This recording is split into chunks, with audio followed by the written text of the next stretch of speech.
Mutual Benefit Corporation. Today is Tuesday, July 14th. It is 9:31. I'd like to welcome everybody. We will now call this meeting to order, as they say. And now we will have the Pledge of Allegiance. Kathy, please stand. Ready? I pledge allegiance to the flag of the United States of America and to the republic for which it stands, one nation, under God, indivisible, with liberty and justice for all. All right. Any media around today? They might be online eventually, but if they are, welcome. May I get an approval of a motion to approve the agenda? Mr. President, I move that we move the tree report from new business to the consent calendar. It was just an error in placement. Okay, what number is that, please? Oh, can you tell us what number that is, please? Yes, it was agenda item 12F, which is the recommendation to direct staff to implement the tree risk assessment report, and it's to be moved to consent calendar as agenda item 12B2. Okay. Thank you. I move that. Is there a second? Second. Jonathan, thank you. Any opposition? All right, let's go forward. We get a busy day. All right, now I need a motion to approve the meeting minutes from June 5th, June 9th, and June 25th. Do I have a motion? I'll make a motion to Thank- accept. I'll second it. Second it, more nearly. Any Any objections? Nope, approved, thank you. All right, I get to talk. All right, report of the chair. Welcome, everybody. We've got a pretty good calendar today. I want to say it is really, really nice to see every seat filled. Later today, we'll be introducing and talking to the candidates that we will be putting on directors as of November. So we'll go through that motion and go through the procedure we need to do by acclamation. We'll explain that and go through that so everybody knows how that works. I'm glad to be here. Let's keep going. I know we can have our open forum. And our first speaker. Apologies, let me pull it up. It is Robert Trout. All right. Good morning, Robert. Good.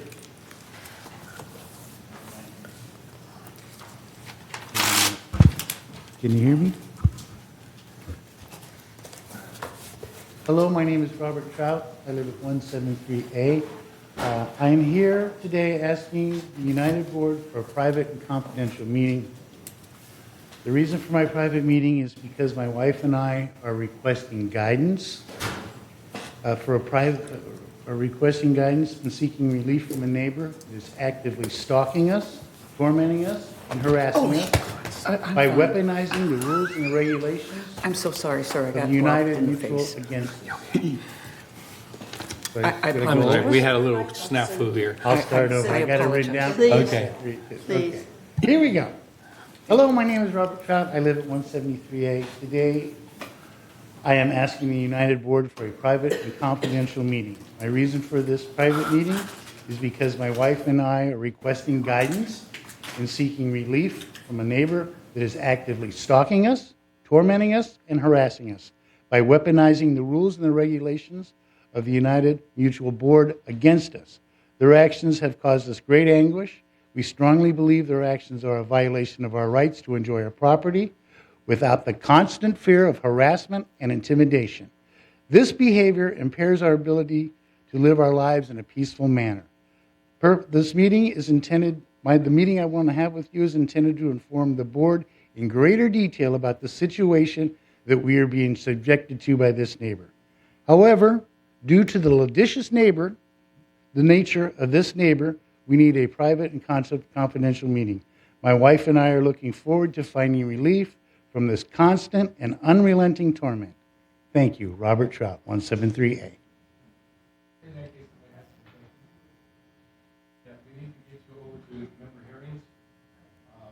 Okay, well, I went to the town hall, and I'm looking for guidance, and some of you have told me this is my next step, so I'm ready for step 2. Okay.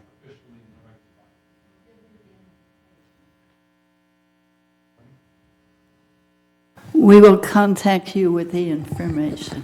Okay. See, now you're official on record. Okay, would you like, I have this all on a piece of paper with my name, address, and phone number. Oh, we have it it. all. All you have to do we've got is it too. request the Thank conference. you. Yeah. I'm looking for a quick resolution. Right. Thank you we for will. coming back in. We appreciate it. Thank you for the help. Next speaker is Chris Collins. Oh, Chris. Good morning, Chris.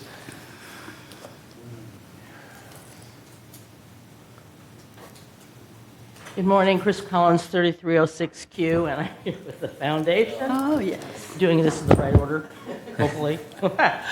I'm here with an update on the work of the foundation of Laguna Woods Village, which we do on behalf of residents experiencing temporary financial crisis. However, today I'm telling you about something that's not a financial crisis. So, good neighbors, they make life better every single day. Once again, the foundation of Laguna Woods Village is sponsoring a village-wide initiative to bring residents together. Since the pandemic, we've been working on ways to help residents come out of their homes and reconnect with their neighbors. And to that end, we've invited recreation-sponsored clubs of Laguna Woods to be partners in this project. We ask clubs to submit their creative ideas, so please be on the alert for announcements coming out soon in the Globe with the specifics on these exciting activities. All Good Neighbor Project activities will take place here in the village starting in September through December 2026. So now you may be wondering about our reason for sponsoring Good Neighbor activities. Well, we all know that a wave, a chat, picking up groceries, a shared meal, a block party can lift spirits and encourage fun and connection. Sometimes it's small, sometimes it's organized, but it always matters. So in a world where connection can often mean a quick click or a comment, real face-to-face moments matter more than ever. That's why the foundation is bringing back Good Neighbor Project. This is for the 3rd year, and this is just in time for Good Neighbor Month, which is in September. So we're inviting village clubs to dream a little and do a lot. So what might that look like? Maybe a get-together to know your neighbors gathering, cul-de-sac concert, simple lunch or dinner potluck hosted by neighbors, a community sing-along, a conversation bench, or a walking buddy group. So the goal is simple. Reach out to residents who may feel connected, unconnected, and bring them in. Neighbors can be any village resident, not just those who live near you. So once again, please be watching for official announcements of the Good Neighbor Project activities, which are coming soon to the village. If you have questions, you can email us, foundationlwv@gmail or 949-268-2246. So let's make this year's effort the best yet, because when neighbors show up for each other, the whole neighborhood shines. And in the Breeze, which is coming out, there's a very extensive article about this. So, and we've selected those clubs that are going to be presenting things, and they're very varied. So it's going to be really great. So thank you. Thank you, Chris. Thank you. Next speaker is Juanita Skillman.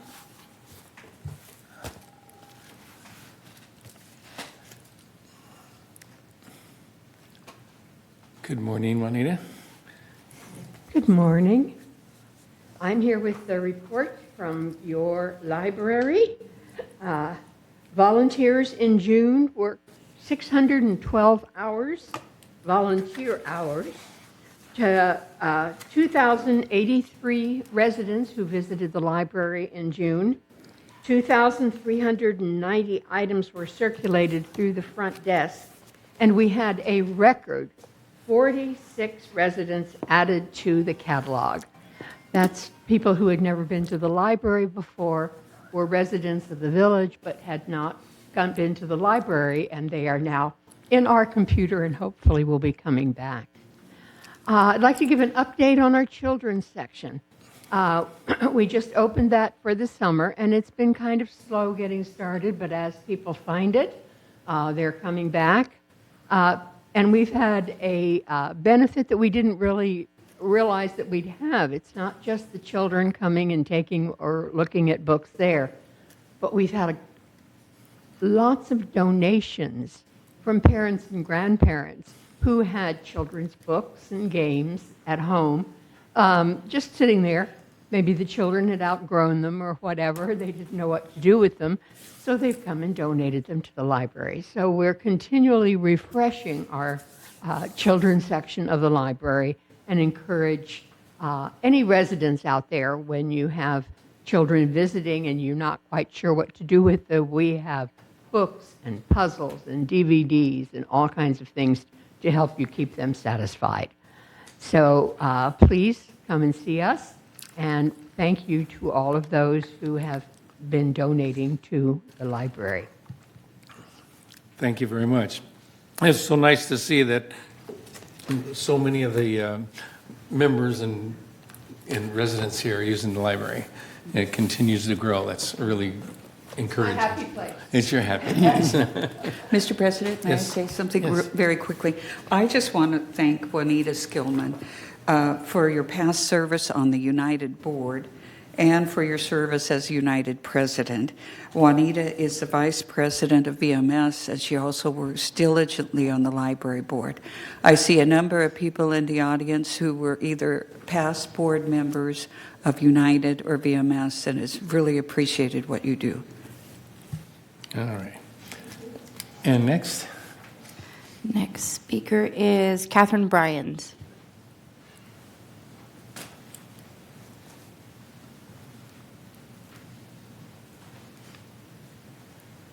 Good morning. It's nice to be here. And Juanita is also a trustee on the History Center. So she's a busy lady. I'm here to talk on behalf of the History Center as one of its trustees and to discuss with you quickly what is local history anyway, and why are history organizations disappearing. Local history is locale history, meaning the surrounding areas and influences on our community. It pertains to human history rather than natural history. To put it in general terms, history records what has happened to us. This day will be history tomorrow. In the past 2 years, Leisure World Seal Beach, Balboa Island, and the state of California, among others, have moved their historical archives to California universities. We are so unique and remain so in part due to our amazing, amazing community story. Our History Center is contacted from around the world to ask about our concept, structure, viability, and several groups request visits while they're in this country. When information or pictures are brought to us, the only criterion is that they are local history and connected to our community.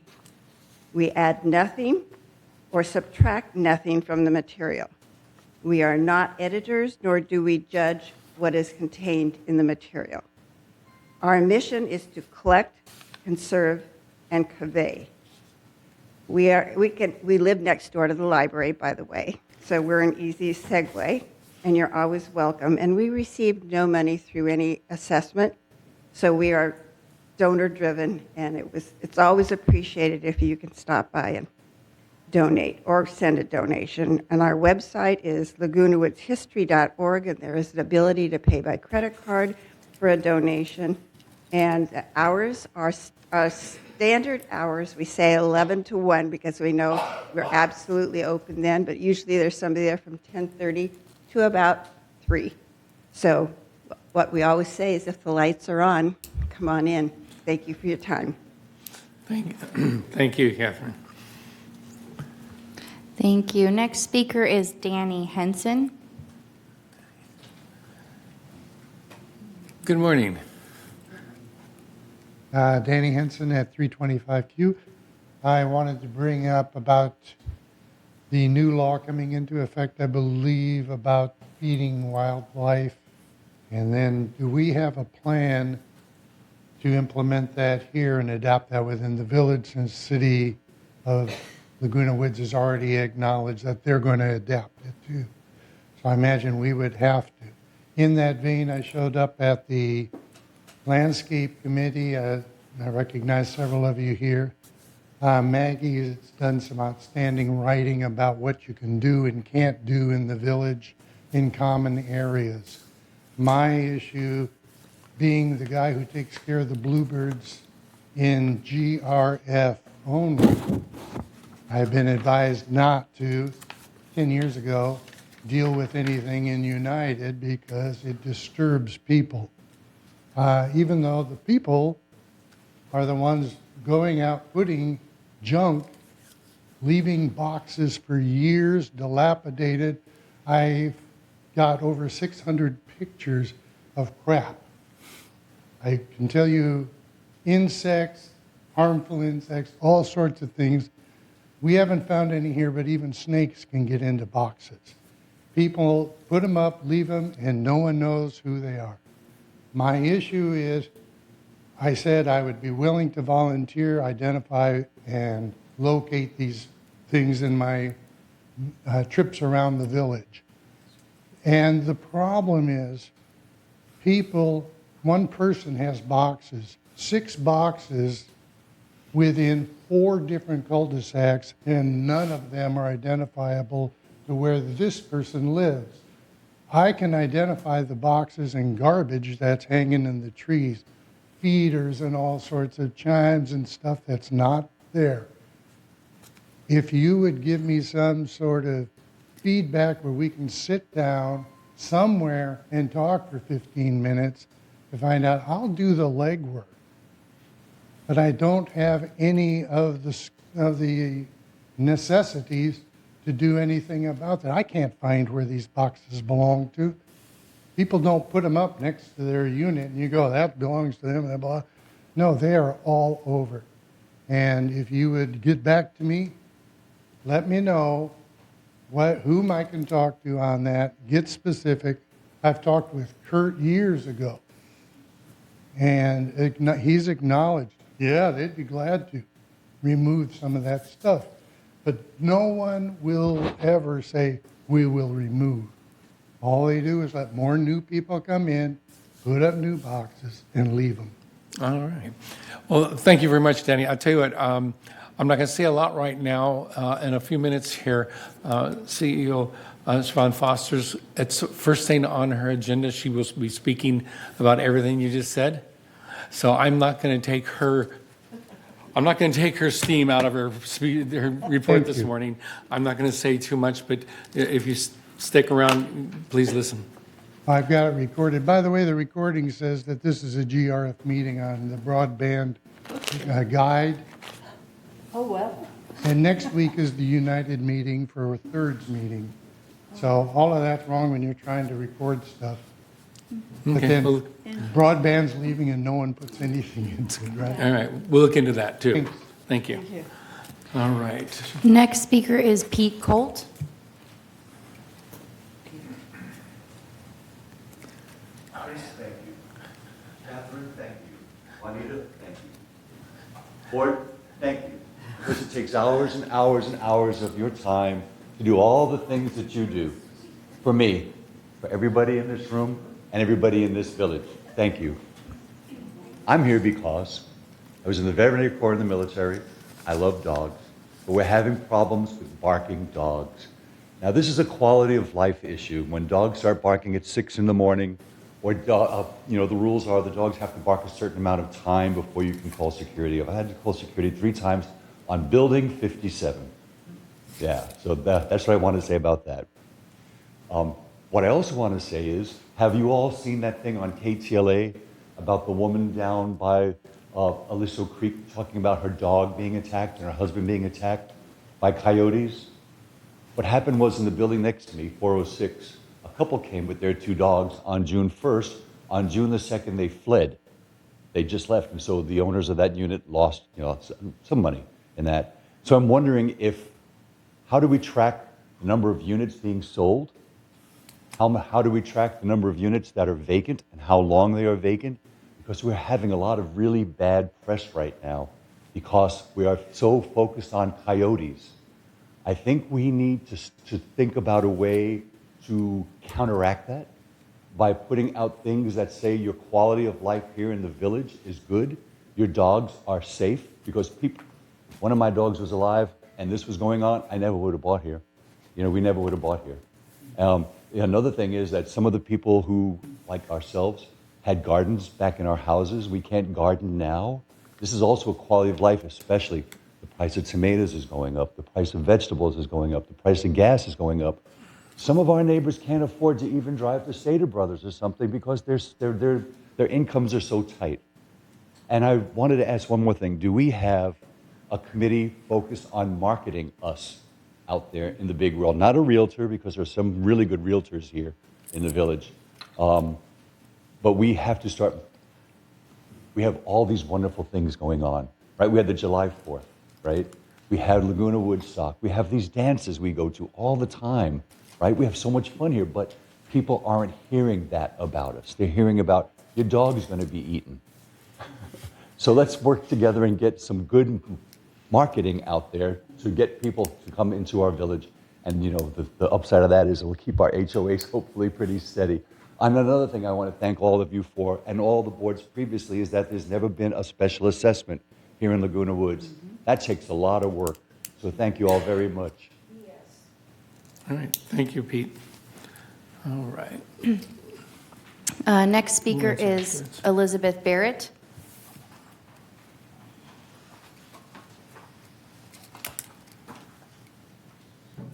Thank you for your time. I want to talk about a retaliation that I experienced in being removed from my home at 10:30 at night. I had security show up, and 4 or 6 of them, and a woman from the sheriff's department, somebody from animal control, knock on my door, demand that I let them in. I didn't want to. They pushed past. They chased me through my house, actually chased me through my house. I ran into my bedroom to get away from them. They wanted me to leave. I went over to the side of my bed. One of the security officers flew across the bed, grabbed me by my head, knocked my TV and lamp over. Then I got up from there and went and hid in the shower. They couldn't find me. They were running around yelling. Okay, this is not okay. It's very traumatic. It's retaliation. I've had too much of it. And it's illegal, okay? It's elder abuse, okay? I've developed cancer as a result of some of these activities that you've put on me. And I don't want to do this anymore. And this stuff happens at night, and they do this at night so they don't see, the community doesn't see what ugly things they do. And this is what I was told is their standard operating procedure. This is not okay. You don't take somebody out and put them on the street in the middle of the night. Simply that. And it's legally actionable. Thank you. Final in-person speaker is Judy Dimmick, and then we have 2 emails that I'll read after. Okay.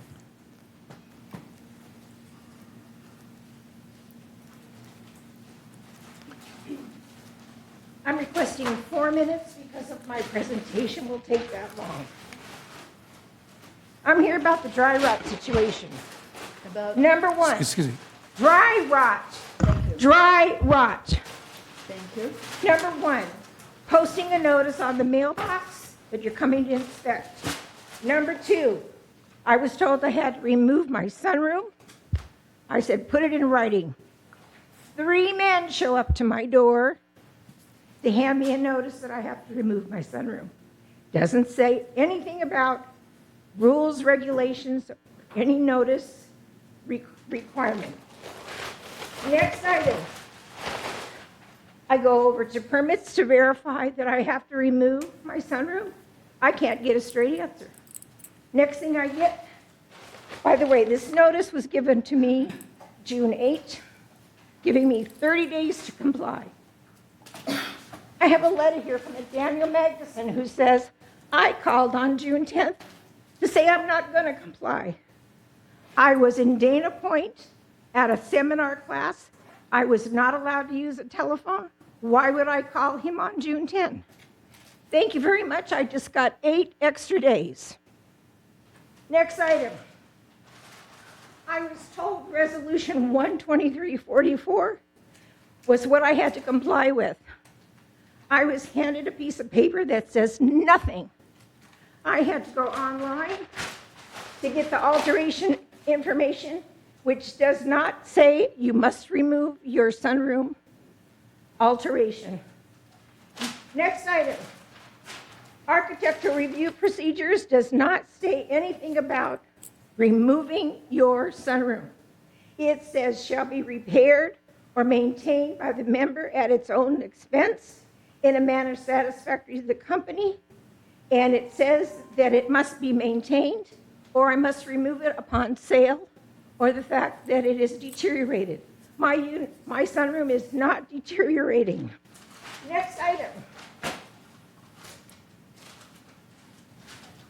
Occupancy agreement does not include any information about requirements upon your request that I have to remove an alteration. And it hasn't changed for the 15 years I have been here. Next item. Finally, received on June 30th a letter that says you're going to paint. Why didn't I get this letter way back in May? Why do I have to go through all this BS to get to this information just to come here and holler at you? Next, your 2013 paint notice. I got 3 separate notices in April of 2013 that you were going to paint and you're going to check for dry rot. No dry rot was ever checked in 2013. Why does it take 13 years for you to check for dry rot? Next thing, notices. You, in your annual budget report, every year, I get a revised occupancy agreement. It's never been revised. And also it states in there under Article 19, notices must be given in through the United States mail, not slapped on my post box. And the next item is I have requested 3 times for a proof of that I signed an occupancy agreement in 2011. It's not in my escrow papers. And nobody at the office can answer my questions. Here I am, I'm a senior, just like most of you. We came here because of the conveniences you offered us. The fact that we did not have to have high maintenance costs when we owned a home. I am not satisfied with the fact that someone has to tell me in less than 8 days that I get a final notice that I have to remove this unit. I am not satisfied. I am not going to remove my unit because you cannot provide me with adequate proof that my unit is in deterioration. It is not my fault that you have not maintained the buildings. And if in 2013 you were supposed to be checking for dry rot, you didn't check for dry rot like you are today. Today you're taking down the buildings. We're going to say your notice says you're going to do this in 2 weeks. It's now 44 days and you have not done anything to repair what you've torn down. I am very dissatisfied with the way you're operating, with your way your management company is operating. Most places give you a 30-day notice. We're getting notices slapped on the garage section, less than 24 hours to move your car. They're coming around and they're slapping up these notices on our mailboxes with silver tape. We're shutting off your water. And it says B864, B865, B866. What does B stand for? Does it stand for Unit B? No, it's supposed to stand for building. And why can't it be printed out the saying that it's building?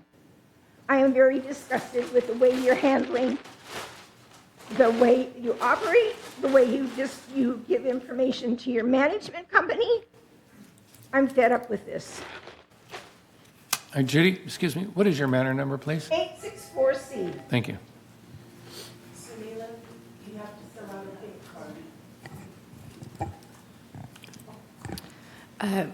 In the meantime, I'll read the manor letters that were emailed in. First one is from Christy Locker. And they stated, "Dear United Board, I am writing to express my support for the proposed increase in speeding penalties. I have previously suggested the installation of a rubber speed bump to address this issue, though that has not yet been implemented. There is a significant safety concern regarding the driving behavior of contractors, bus drivers, and minors operating golf carts within the community. I believe sticker enforcement is necessary to protect our residents. Additionally, I would like to urge the board to address the issue of illegal occupancy. This remains a blatant problem that I have reported multiple times without resolution. I look forward to seeing more progress on these enforcement issues. Thank you." And then the next one is from Rhonda Corona. And they stated, "My name is Rhonda Corona, and I'm the owner and United Mutual Co-op shareholder of Manor 770A. I am writing to respectfully request your assistance regarding several ongoing maintenance and safety concerns that have not been adequately resolved despite my repeated efforts to work through the appropriate channels. Over an extended period of time, I have worked with a landscape committee regarding a large eucalyptus tree adjacent to my manor. This tree has created continuing maintenance and safety concerns, including excessive sap, oil, leaves, bark, seed pods, and other debris covering the roof, patio, walkways, etc. These conditions create slipping hazards, require continual cleanup, and raise concerns regarding potential fire hazards. Despite my efforts to address these concerns through the Landscape Committee, I have not received what I believe to be a complete or satisfactory resolution. In addition, I was disappointed to learn that several significant maintenance concerns affect my manor were omitted or not included when my property was evaluated. These unresolved issues include ongoing drainage problems involving both the kitchen sink and bathroom sink, persistent sewer or foul odors associated with the toilets, a sliding glass door that does not properly lock and does not create a complete seal when closed, creating both a security concern and allowing outside air and debris to enter. Because I rent this unit to a tenant, these unresolved conditions directly affect the safety, security, and enjoyment of the home. As the property owner, I have responsibility to provide a safe and properly maintained residence, and I am concerned that these issues have not been fully addressed. As the owner of the property, I respectfully request the names of the individuals or companies who perform these evaluations, along with the copies of any written reports, inspection findings, photographs, video recordings, etc. My request is simply to better understand how these conclusions were reached and to ensure that all decisions concerning my property are supported by appropriate professional evaluations and documentation. While the eucalyptus tree has been a significant concern, I respectfully ask that these matters be considered collectively rather than individually. Together, these unresolved issues affect the condition, safety, maintenance, and overall management of my property. I have made every effort to work cooperatively through the established process and appreciate the time and service provided by the committees and the board members. My goal is to not assign blame, but to work collaboratively towards resolving the longstanding concerns in a manner that protects my property, my tenant, and the interests of United Mutual. Accordingly, I respectfully request that the Resident Advisory Committee review the concerns outlined in this letter, recommend that these matters be placed on the agenda for consideration by the United Mutual Board of Directors. I also respectfully request that this correspondence become part of the official record of the United Mutual Board's consideration. Thank you for your time, your service to our community, and your thoughtful consideration of this request. I appreciate your assistance, and I look forward to working together toward a fair, transparent, and timely resolution." All right. And then we have one additional speaker, Sunila. I am so sorry, I cannot pronounce your last name. I don't want to mispronounce it. Okay, thanks. Thank you, thank you. If you want to speak it into the microphone too, just so the board can hear it. That's actually Judy. She's my neighbor.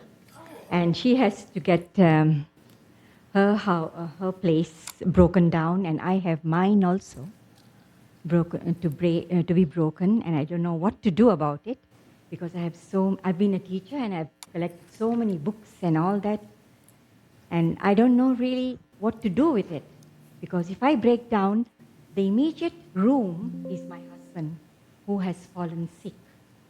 He's suffering from Alzheimer's, and he lays down there, and that room really, the extra room outside really covers that. And I can't spend so much because I'm now retired. I have no income coming like that. My husband gets his income, a very little one, and I have to pay for the breaking down. and then also to put it back, but I have no intention of putting it back because I can't imagine 2,400, 2,500, 1,500, all that. And on top of it, I'm paying the HOA, which is 1,078, and another, the borrowed money to pay for the house is there, 834.99, all that. So actually, I got a little late to come, but I'm accompanying my friend Judy, who's there, who spoke, and we got together. We don't know what to do, like with our things that we have, you know. I can't donate all the books to the library. I've donated a lot of nice books because I'm doing art also with the association. So my plea is that why do you want to break that down? I'm there from 2008, 2018. Yeah. And it's a 17-year-old place that you're asking me to break down. What am I going to do? You come and see, look at my house. Yesterday I was clearing. I hired a man to help me out. So we're asking you why you want to clear that out, you know, the patio. And we put nice flooring to it. And Okay. All right, thank you very much. That is it for I open hope you will forum. consider what I'm saying. Yes, Okay? Thank you. okay. We have That is it for open forum. for now. Maggie, you had a comment I first? have one from Bert Spangenthal. He is quite upset about his landscaping. He's had frequent contacts. 2041C, he's had frequent contacts with landscaping, and he doesn't like the landscaping he has, and he wants to do some things in one corner that they won't let him do. So I think he needs another visit and an explanation. That's all. Thank you. Okay. Anybody else, any reactions right now? Are we going to, please, Sean? I'd like to, excuse me, I'd like to respond to a few of these items. First of all, for the dry rot concerns, Ian Barnett is our Assistant Director of Maintenance. He's in the audience, and he said he would get back to them this afternoon. This is something we've been looking at because Director Bravada brought this forward earlier. So that will be the first step there. Mr. Trout has a concern with his neighbor. I've reached out to Francis Gomez, our compliance manager, for next steps there. And Mr. Colt, who's interested in volunteering to report problems he sees in the community. I've again reached out to Ms. Gomez for next steps there as well. So everyone should be contacted shortly. Thank you. Okay. And if I could add, in 2013, there was a different management company. They took a different strategy with respect to dry rot and painting. That's why you probably did not see action at that point in time. And we are trying to do things right as far as dry rot repairs, remediation, and painting goes now. Thank you. Mr. President.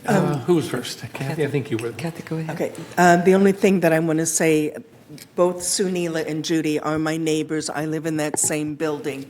And they did, in fact, shut the water off today. And part of what Judy was saying is that when we get our notices posted, they did, in fact, post 7 or 8 notices on our mailbox, on our carports. The laundry rooms, we did know that they only put down 40 and 41, and it's actually 141 and 140, but we figured that out. But I can't speak for my neighbors, but I do appreciate the work that is being done today to help with the water situation that we have. I'm not the only unit that has no water or very low pressure when things happen in our area, and they are out today to take care of it, so I'm very grateful. But what Judy was saying is some of the notifications we get are not complete, which I have brought up in other meetings. So I just wanted to stand with my neighbors that what they're talking about really does happen or has been happening. Thank you. Sue, please. Mr. President, I'd like to speak to the lady who said that she is being harassed by security. She comes in quite frequently to say that, and we research it, and there's no record of that ever occurring. So we will certainly investigate this again, but I want to reassure people who are listening in that our staff does not break in the middle of the night and chase people around in their homes. So again, the staff will look into that and report on it. But this has been reported several times, and it always comes back that they have no record of this ever occurring. So please know that we take your safety and our security measures seriously. All right. Jonathan, please.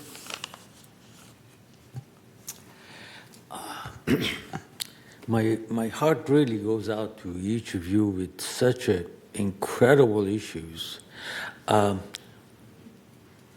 years ago, my wife and I moved here with big dreams that this is going to be a remaining of our life in a comfort and incredible, happy situation here. I joined this group less than a year ago, and I see is not what most people assume outside of this community. And I joined this group to change things. And unfortunately, it's very difficult to make changes. That's a human nature. But I promised myself to never give up, to be your voice. And I do talk to many, many people in the village. I receive their concerns. In fact, a couple of weeks ago, in the letter to the editor of the Globe, Mr. J. Miller or Mrs. J. Miller, I'm not sure. I tried to find this person. I'm having a little difficulty. Wrote a very short letter how unsatisfied lots of people in this village are. So that puts such a weight on the board as well as the VMS. And it seems like we have to get more serious about following up, about approaching things, about notices, about communication and being so open about it. So I do hear you, and I promise you that we will not forget, we will not give up, and we will go after each of your concerns. That's from me, and I promise you from behalf of the entire board, we will do all we can, not we can, all we can, and we will not stop. All right, thank you. Any more comments? Okay, I want everybody to be assured that, you will be contacted, you will be worked with. This is a board that does a lot of actions that you really don't see, and they're very busy and they're very dedicated. So I know everybody, you've got some little answers now, but we do a lot of follow-up that is unseen. These people really spend some time on this stuff. So I appreciate you coming in and give us the information you do, and we definitely will go forward with it. All right. Next item, we did the responses. Now we get Siobhan Foster, our CEO report, please. Oop, did I skip one?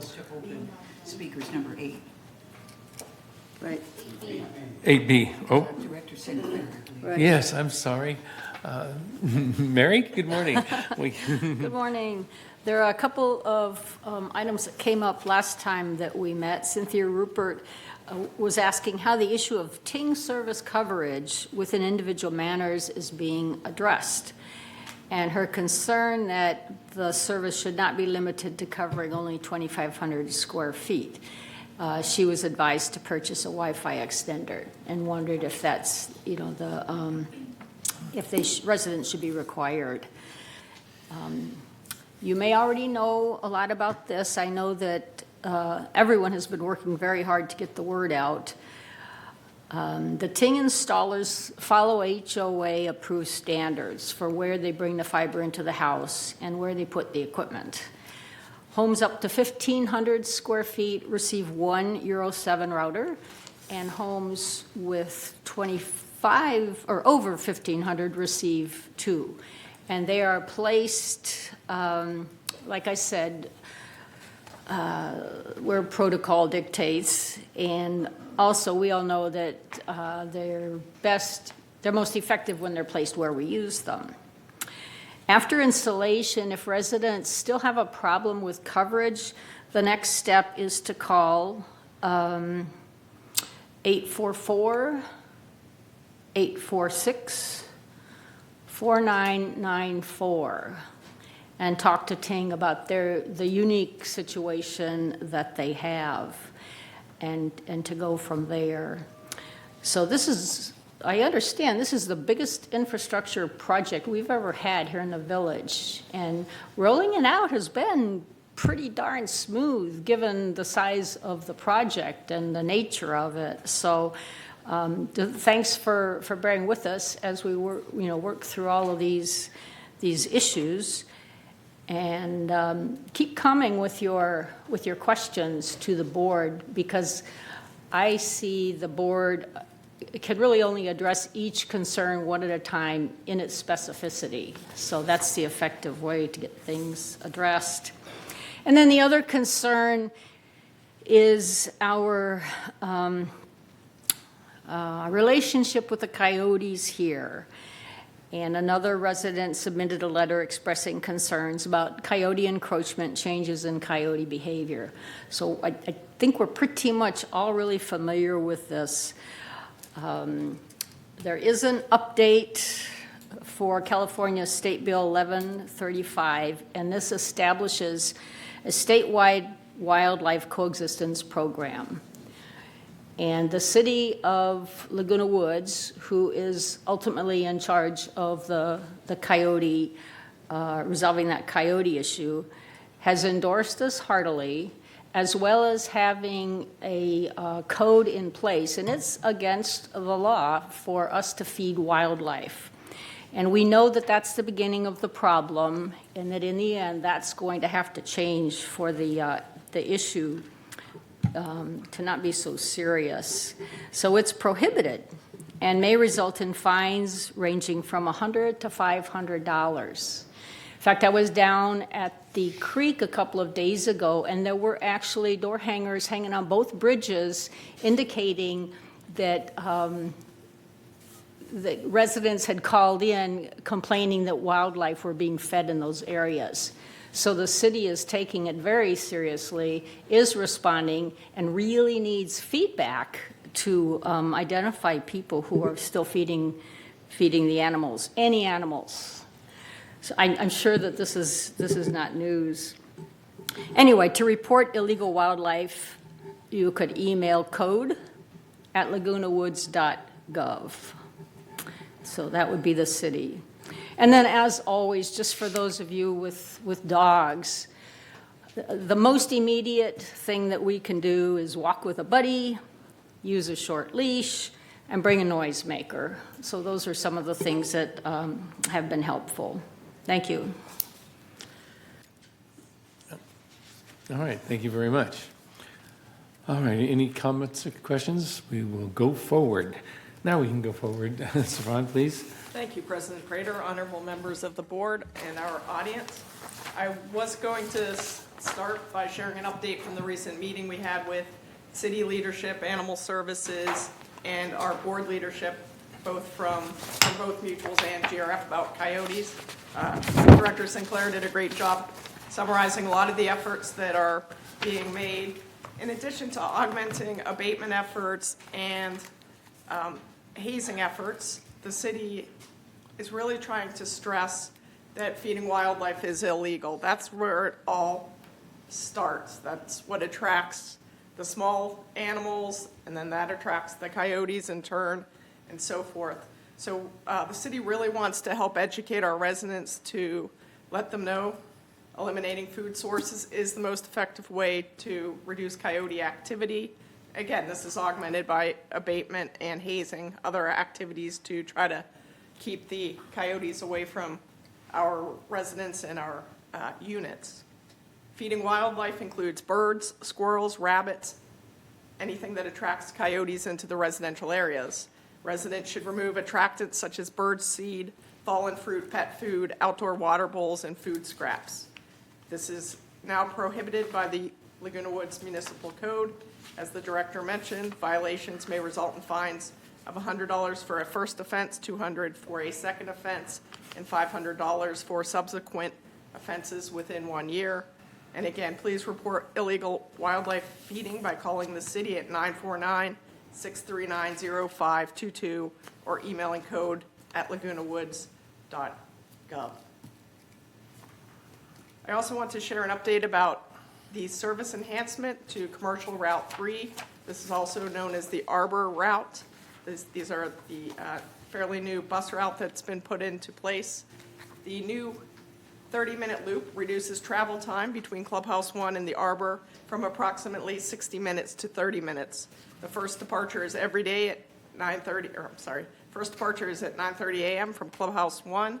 The last departure is 4 p.m., returning by 4:30 p.m. for home route transfers.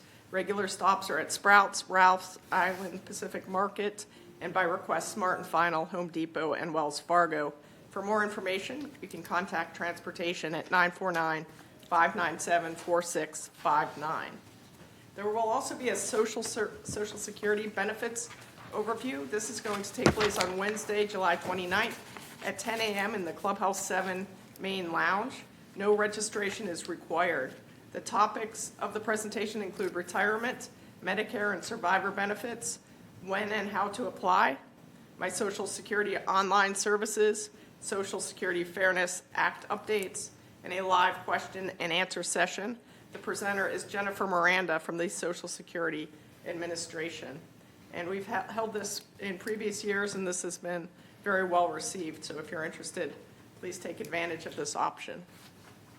Changing gears to the fiber project, which was touched on briefly by Director Sinclair. Key deadlines for our residents to know about are November 30th, the current cable television service ends. December 31st, the West Coast internet service ends. Fiber installation is required to receive village-provided internet and television services. Residents should ensure that their contact information is up to date at resident services so we can reach you throughout this transition process. And then in terms of DirecTV is replacing cable television in the village and is launching. Residents in gates 2, 3, and 4 will receive an email invitation to a DirecTV customer education session before the service launches. These sessions are to provide hands-on training covering the Gemini devices, the DirecTV app, and equipment setup and other common features. Attendance is by invitation only and no RSVP is required. So please look for that invitation to attend the first of the training sessions. Also, the DirecTV Information Hub is live. This village-specific online information provides DirecTV resources and support. It supports our phased transition to Ting Fiber Internet and the DirecTV service. You can view the hub at the address shown on the screen before you.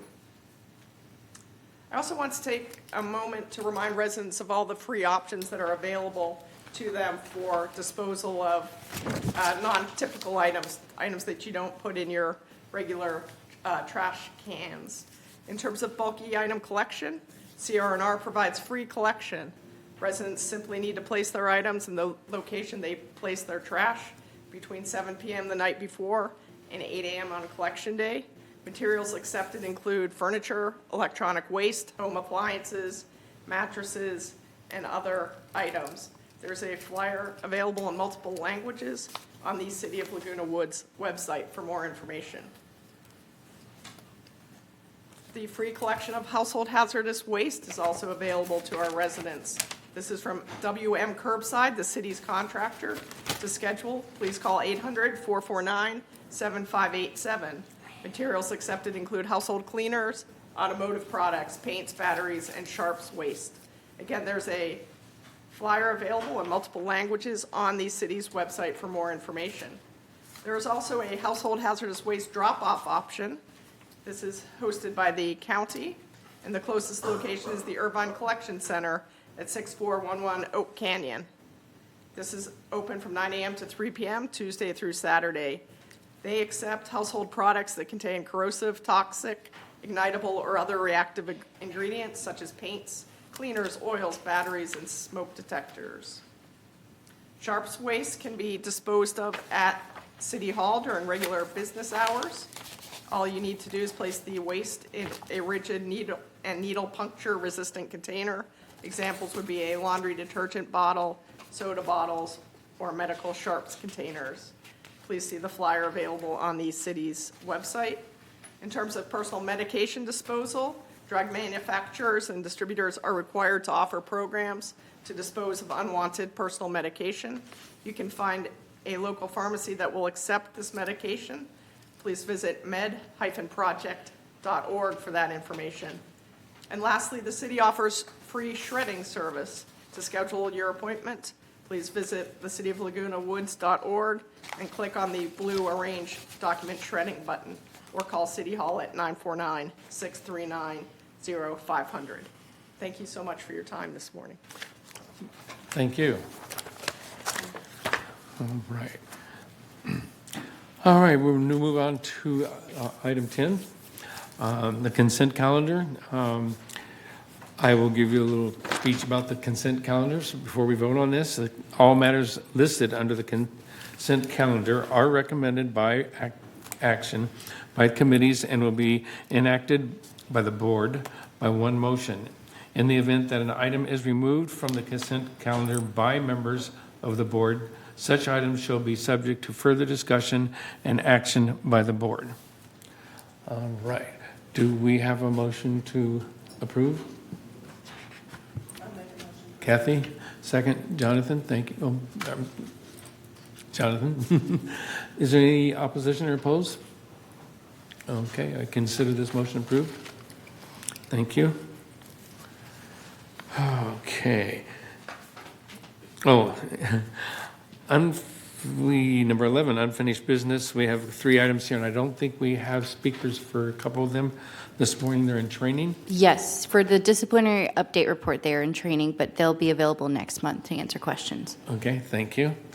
Town halls. The town halls. It says my name here. I get to talk about the town hall.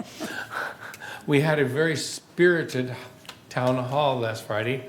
It worked out rather well. We were there for quite a while, and you heard some people speak this morning on it. I think it's great that, unfortunately, we didn't have a presentation, so we had an open forum, and we had quite a few people who were very open, and we're going to get results. They've been very well heard. I'm not going to go on the list. It's too long.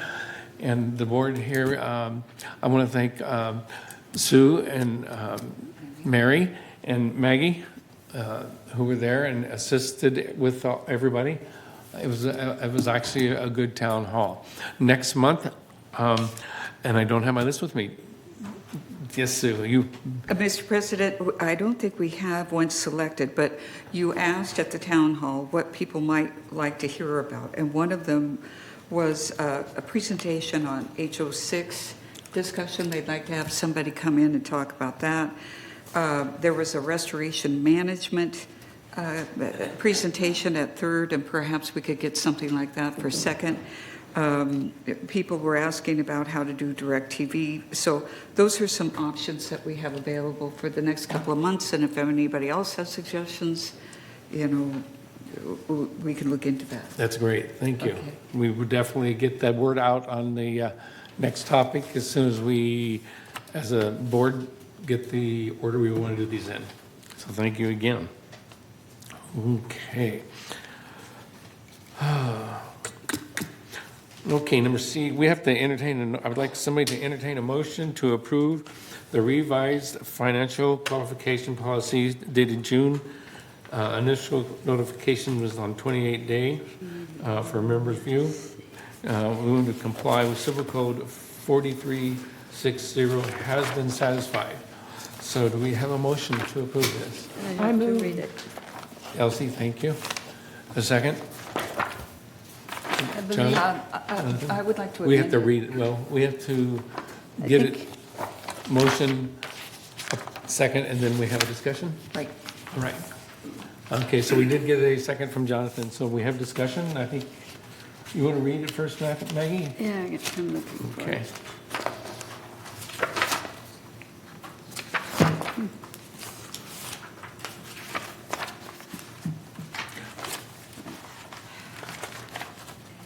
C, I don't have. We have a lot of Do you them have here. a Anybody have a for page number on that one 11C? by I any don't chance? see it. Page 5 of 48. 5 of 48. 5 of I 48. skipped it, let me go back. Oh, thank you. Okay, There we great. go. Thank you. One in real life. Okay. Resolution 0126XX, Financial Qualifications Policy. Whereas the corporation seeks to protect and preserve its financial integrity, and whereas United wishes to clarify and formalize its existing practices for membership qualification by revising its financial qualifications policy to include, but not limited to, revisions to its income and asset requirements, credit reports, and FICO scores, and guarantor provisions.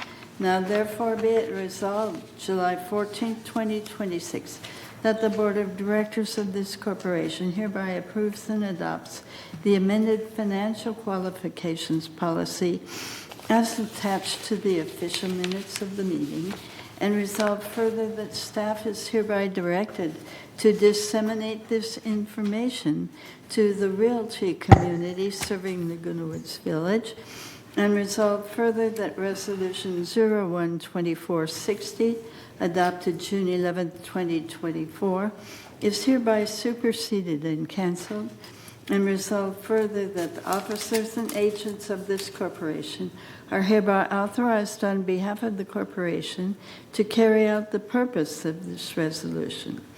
The June initial notification, 28-day notification for member review and comment to comply with Civil Code 4360 has been satisfied. I move this resolution. Thank you. Thank you. Any discussion? Sue? Mr. President, I move that we change the $40,000 entry requirement to $60,000 to match what Third is doing. I have, I will be happy to explain it if you give me a moment, and we don't have shout-outs. We from don't the have audience. shout-outs, please. Okay, the reason being, if you have $40,000 that you, the people who are here, they are grandfathered in. It would be new people moving in. When you have $40,000 that you live on per year, you are setting that individual up for failure, and you're setting the boards up for failure. And the reason being, I did some calculations, and if you make $40,000 a year, the best hope you can get is about $4,000 off of that for your state and federal taxes, depending upon your personal situation. So you're down to $3,600 to live. And then if you do Medicare Advantage, that is about $300 a month. So that's another $3,600 that is off what you can live. Then your payment will be around $1,000 for your house, for your HOA, and your insurance. So you're down to a very minimal amount that you could live on. And I think this sets people up. So that is why I am requesting that. I also don't like the fact that, but that's a different motion. So if there's a second, we'll consider it. Kathy? Okay. I think we need a second. So that would be on page 11C, 11 of 48. That would be B of 11 of 48. Okay, And did what is we the- get a second? If not, this is moot. Yeah. I seconded. Okay, And- Rod And seconded what it. is And it? what is the we do amount? have staff present to clarify or answer any questions. All right. Good morning, Hi. Kathy. Hi, Catherine Laster, Services Manager. I'm stepping in for Jeff, who's out today. Okay. So this particular item, they're not actually changing any financial numbers at this time. There was clarifying language placed in this particular item. So if financials are being changed, it would have to go back to committee. Right. So you need to look at it as clarifying language for real estate agents that were questioning certain things, and just to clarify for people who were applying. Okay, so the financial part was not adjusted in this. Mr. President? Okay. Kathy? I disagree with Sue. If I don't like the idea that we are always comparing ourselves to Third. Third is a condominium association. We are an HOA association. The bulk of the work within our community and our homes for people who do not do alterations is covered by United. So there's a lot of expenses you're talking about in the figures that won't even apply. But it sounds more and more like we're dictating how people should spend their money or what their money is used for. Each individual is individual. And I don't think changing the 40,000, which when I read this, there was not to be any change. It's simply changing a couple things that I have here that I outlined. But I disagree, because then we're starting to become a dictatorship if we start changing things to specify how you feel people are spending their money or what their medical or whatnot is. So I totally disagree with that. Thank you. Okay. I'm also against making any changes to this resolution in regards to increasing our income requirement. Having $40,000 in income does not mean that the person doesn't have any assets. Additionally, we have a lot of single people who are moving in who may not have $60,000 in income for one person. And additionally, United is not Third. Third has housing that goes up to $2.5 million. Ours goes up to possibly $750,000. So we cannot compare ourselves to Third. But the biggest issue is that just because someone has limited income doesn't mean they don't have enough assets. Mr. President. Rod? I would like to ask a question. When was the last time we increased the income requirement at I United? don't have it again. So it was a long time ago. It was a while ago, How long but this ago? particular item is not talking about the income. No, I So they understand. I did- understand that. I'm asking about the income requirement of 40,000. Has it been more than 10 years? I can't remember. No, I'm just asking. It's possible. Yes. Okay, given the inflation that has occurred over the last 10 years, everything has been going up. Why would the income requirement go up? What shouldn't be tied to inflation? Elsie? If that's an issue, that needs to come up through Committee. Committee. I committee. understand, yes. Okay, and what Catherine is saying, what I understood, what the committee understood, was this is just to clarify language. Now, it's just apples and oranges. Yes, it mentions $40,000, but it has always mentioned $40,000 or for a number of years. And so if that's an issue, it needs to go to committee. And then through finance committee and et cetera, et cetera, et cetera. So I just, it's apples and oranges, I believe.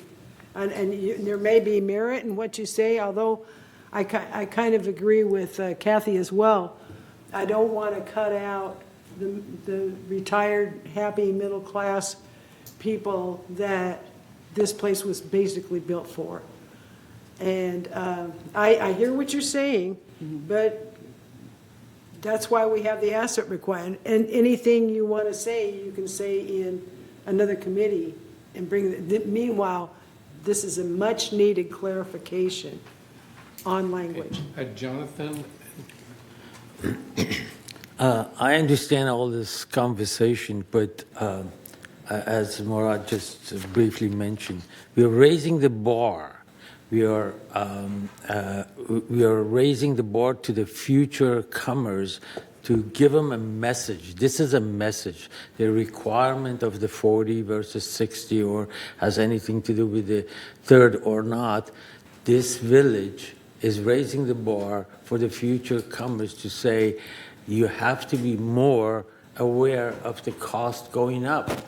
If we stay with it, I don't know, 15, 20 years ago, bars, is not going to happen. We are setting up the comers to fail, as she mentioned. We don't want to do that. The requirement of the 40,000 versus 6 doesn't have anything to do with your asset, doesn't have anything to do with your expenses or not. We're just raising the bar, letting the people know you need to have a higher income in order to stay and catch up with all the expenses that continuously going up. We heard earlier from one of our members saying people are having a difficulty to go to the Stater Brothers. Right. Do we want to stay with that or not? That's the issue. Phyllis, please. Again, I'm against making any change to this resolution, but one other thing to consider is we increase the income, we're going to make it tougher to sell homes in United. Kathy, did you have your hand up? I did. As Elsie was saying, when this community was built 61 years ago, it was for the average person. By changing these things or, dictating what people should have, you're cutting out the middle class. I mean, it's already a situation where if you want to live in United, you have to have cash to buy your unit because we do not have companies anymore that will back the loans. So if you don't have cash, you can't move in here anyway. So for the most part, those people or the higher people that you want in here, you're eliminating the group of people that this place was originally established for. And that's comfortable living and paying the expenses. Yes, the economy is going up, but every individual deals with that within their own. And a lot of the people who are having issues right now, when they bought in here, the requirements were very, very low. And so when they're living a lot longer, we have a lot of people over 100. So, I'm sorry. Anybody else? All right. Mr. President, we don't have a demand issue. We have a supply issue, Phyllis. We don't have enough units available for sale. That's why the resale figure is down, and I'll talk about it in my treasurer's report. So it's very important because values are up, they're going up. It tells you people want to buy in here, but they cannot find units to buy. This is what's happening. And then with regard to middle class, 60,000 is middle class. This 40,000 dates back at least 15 years, is my understanding. So we need, just like we're increasing fees, we need to look into it, and Sue is right. Thank you. Elsie? This is not, this increase, decrease, class has nothing to do with this proposition, which, not proposition, you know what I mean, resolution, which incidentally this board passed 28 days ago. Over 28 days ago. Mhm. So I didn't hear anything back then, right? I brought it up at that time. I'm sorry? I brought it up at that time. Oh, did you? So Well, I must could I remember suggest that. we take it as two separate things? This is for transparency. This is to help the Community Services Department process the resale packages. If you want to change the financials, then it needs to go back to committee, and then you can discuss that part at committee, work out all the details there, then it'll go to finance, and then come back for that. But it's two separate things, right? Right. I think there are two separate things here. I think we're getting them both meshed into one here. This is an explanation of wording, an update to the wording of the packages. This is not saying we are going to charge you from 40,000 to 60,000 to qualify. That's not in this, it's not in this, It needs more discussion. yeah. I think Phyllis had her hand up. So do we have a motion on the floor to Yes. vote on in addition to this? Yes. Yes. Okay, so Yes. can we vote on that motion and then go back to voting on the resolution that we're voting on? I think Sue tried to, wanted to amend it. It was second. It was seconded. Okay, so Sue? I'll abide by whatever the board wants, of course. What I'm trying to do is, I have neighbors who are in dire situations, and they are frantic right now because they cannot continue to afford to live here. And it's heartbreaking. It's absolutely heartbreaking to see that. Now, we have, in our review of whether or not we could get an extension, because we have many poor members of United, and getting an extension for 1572, which is the turf reduction. It shows that we have an abundance of disadvantaged community members, and that is people who make 40,000 or less. So, what I'm trying to do is just tell people who are coming in that it costs something to be here, and it's going to take more than a $40,000 threshold. And particularly when included in this provision, it talks about how annuities cannot be used in the calculation of their income unless they can pull the whole annuity out. And that means that if you had like $300,000 or whatever to invest in an annuity, that would give you more money to live. But we can't count that unless, from the reading of this, unless they're able to pull that money out in its entirety. Now, I may be wrong in the reading of this, but that is the way this reads. So if this group wants to look at this, great. If they don't, that's fine too. So I wanted to bring this up because I think it is important to people and it's important to future boards, because look how we agonize over trying to raise $5 a month or whatever to try to increase services to match inflation. Okay. All right, so I guess first we need to, do we have? Yep. Yeah, we have a member speaker. Thank you, Who's Catherine. requested to speak, Richard Rader. Thank you, Dick Rader, 270D. I think that you need to bring it to governing docs. I think it's an important issue that's been raised. One way or another, you have to face it, because if you don't raise the amount, what will happen is the people will end up in default. And take a look at your consent calendar. What's on the consent calendar? Defaults. People that are going to have to, what is the penalty if you don't pay? You get asked to leave the village. And that's the issue. Do we want to try to prevent those sorts of things as much as possible from happening? So that's the issue. And it's something that it's inflation. There's nothing that we can do about it. It's not the board's fault. So I think it needs to go back to governing docs, and we need to raise all the important issues that everybody's raising. All right, we need to vote on the amendment first, I think. Yeah, may I also add, I'm sorry. I just wanted to add too, that a change like this would need to be under a 28-day notification to give members ample time to review and understand what the changes are.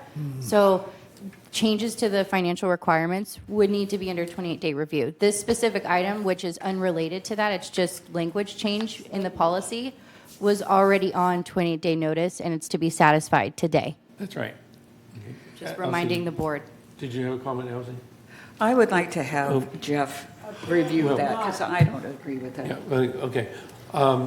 Thanks. But- We have to vote on it- the amendment before we go forward. There's nothing in these papers that mention raising the No. qualification.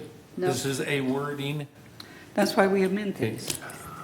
And if it is, if they would prefer that we send this back to committee to further discussion, I am more than willing to send it back to committee. I will change my motion to send it back to committee for further discussion. Would you rescind your motion? Yes, I would rescind my motion and send it back to committee for discussion. No, No? I don't think we need to go that direction. Okay. This is not a, But Tony, please. Well, we should vote on this, but I'm going Yes. to make a motion to divide the question. Because as Catherine's pointed out, we're talking about two different things. And it That's might correct. resolve, take one, make two questions out of it, I think. So that would be my motion after we dispose of this. Okay. So we're now voting? Voting for it. For the amendment. All those, all those approved, raise your hand. Approve the motion as stated? The amendment. I'll have it up on the screen. We have to do the amendment first. Okay. Yep, this is for the amendment. This is for the amendment. Yes, and then Terry, are you voting yes or no? I see you're on Zoom.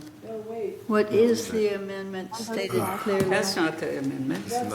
It might not show clearly on your end, but it'll be updated internally, but it's the amendment to the motion. But Elsie didn't make the motion. What? Did you? No, Sue made the Sue motion. did. No, but it says Elsie. I'll update that. I'll update that internally. Okay. 28, oh, that's right. That's the amendment. Yeah, I will update that internally. I really hate to vote for something. It doesn't update live. It unfortunately won't update live to reflect on your guys' screens. Okay. So this is the The amendment, amendment, that's the amendment. right? Yep. What? Yes. The amendment. Yes. Original motion. Right. Amendments and original motion. That's right. So we're voting on what Maggie I read. voted no, you said that was. No, Wait, we're voting we on haven't taken the Sue's. vote. We haven't voted. please. Okay, let them update the screen so we get this right. This is number which? 11C. So 11C. Can we have, Okay. Tony, do you want to speak to this? Well, we deal with this, Okay, we're let's- going to make motions. Yeah, let's get this done and then we can go on.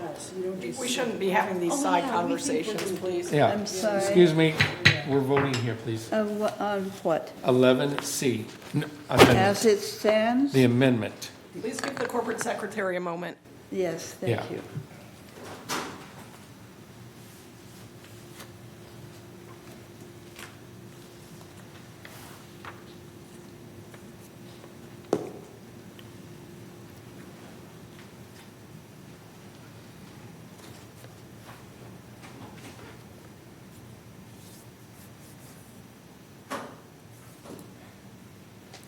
Okay, is it reflecting on your screen?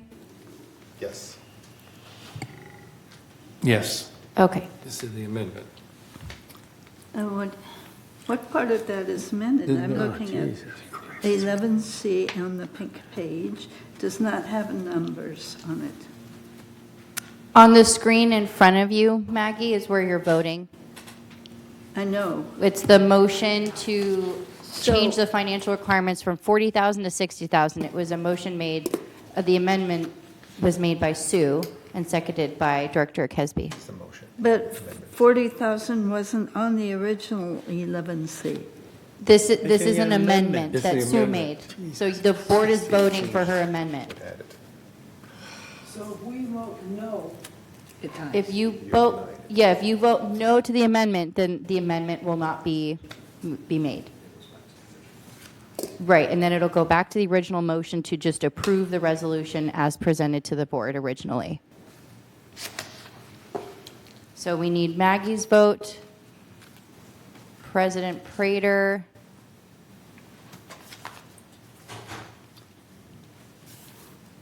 and then Terry, can you let us know what your vote is? Yes, can you hear me? Yes. Okay. Just to clarify, we're voting yes or no, whether we're raising it from 40,000 to 60,000, correct? Yes, that's correct. Where is that on the pink page? it isn't. It's not. It's not. It's not on the Come page. on. They changed everything. Yeah. Okay. But Terry, it is to vote to amend the financial requirements from 48,000 to 60,000, which is an amendment. It was not originally presented to the board. Okay, I vote no. Okay, thank you. Okay, Maggie, I need your vote on the screen. There we go. Thank you. All right, the motion for the amendment fails. Okay.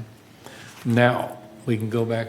Tony, I believe you had a, Thank you, Mr. President. I'd like to, since this, obviously, there's two questions here in this one. So I make a motion that we divide the question. One to deal with the financial requirements, and the other to help out staff deal with their problem. What is your motion? I think we just need, Just the original. I think we just need the original is to divide the the original question motion into as two. it The stands. original motion Does not is- have any financial statement. Okay? The board just failed the financial increase. Yeah. Right. So now I'm making a motion to divide the question. But we don't need to. We don't need to need divide to. it now. go back to committee. Yeah. It can go back to committee for that part. We're Well, just why don't we asking just for divide this. the question and come up two different answers so we can debate on both of them? I don't understand. We already debated, We did debate it. Is there a second? and this was the wrong venue. Okay, do I have a second for this motion? It was already seconded. So the original motion was approved by Elsie and seconded by Director Bustani. Okay. So now we need to vote on the original resolution. Which has no numbers on it. No numbers. Terry, can you provide your vote for this? I'm going to abstain. Okay.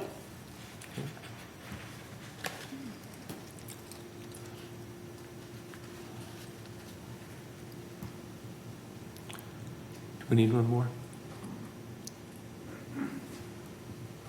There we go. Think we. All right, motion Okay. passes as written. Thank you. Let's see, 7, 2, and 2. 7 to 2, yeah. 7, 2, and 2. All right. We are going to take a 5-minute stand-up as prescribed by my doctor and my therapist. Something like this is huge.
plenty to, yep, we have a quorum.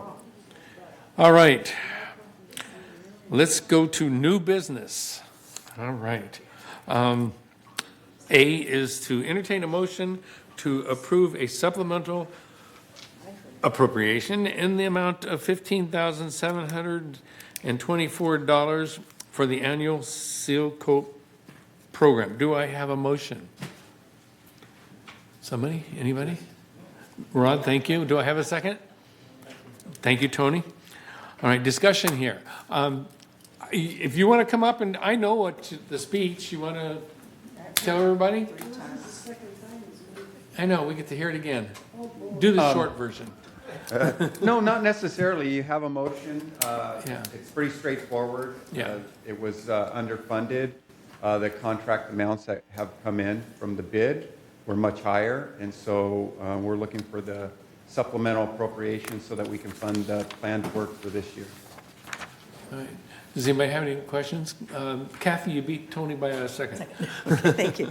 All right, when you say it was underfunded, was it underfunded based on their quote, or when it was brought to the board underfunded it? So during the process, the budget process, an escalation was provided.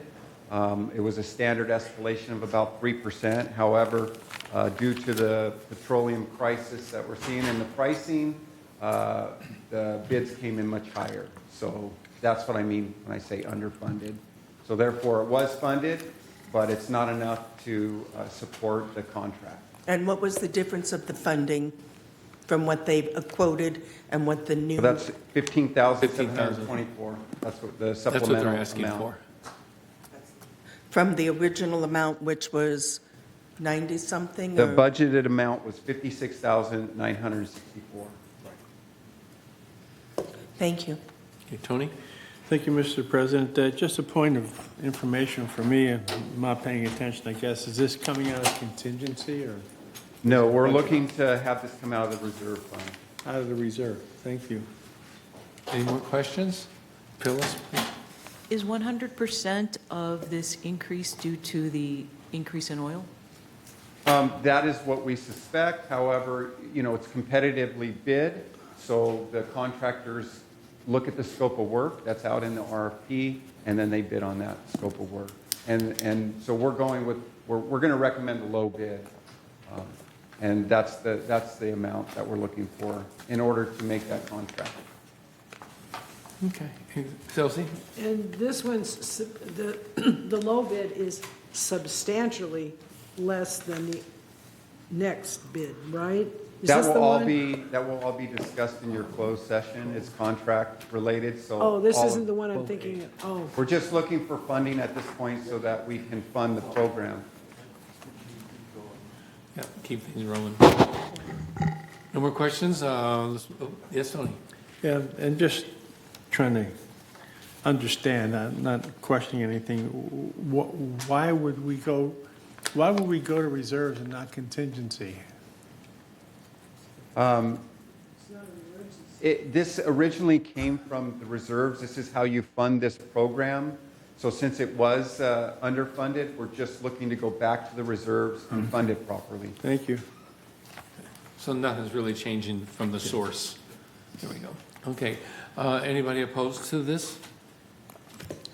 Oh, opposed? Yeah, I'm opposed. Okay. Well, I'll tell you, do we need to report a vote? Okay.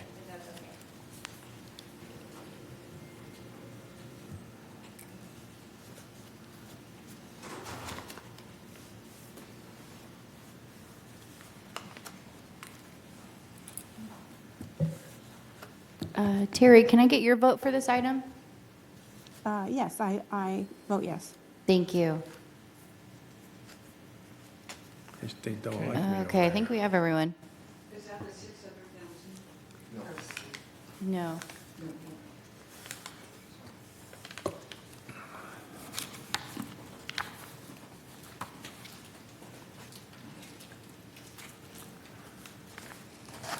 Sue, this is for the supplemental appropriation for the annual seal coat program. Do you want to vote for it? Yes. All right, motion passes. Thank you very much. Thanks for your time. Thank you. All right. Now, would someone like to entertain a motion to approve an update to the United wash machine fee? The 28-day notification has been met and review. We have I'll make a motion. a motion, a second, please. Murad, thank you. What number is that? This is 12B, as in boy? Banana. Yeah. Okay, just any discussion on this? I think we did discuss it a lot before the 28 days. I don't have.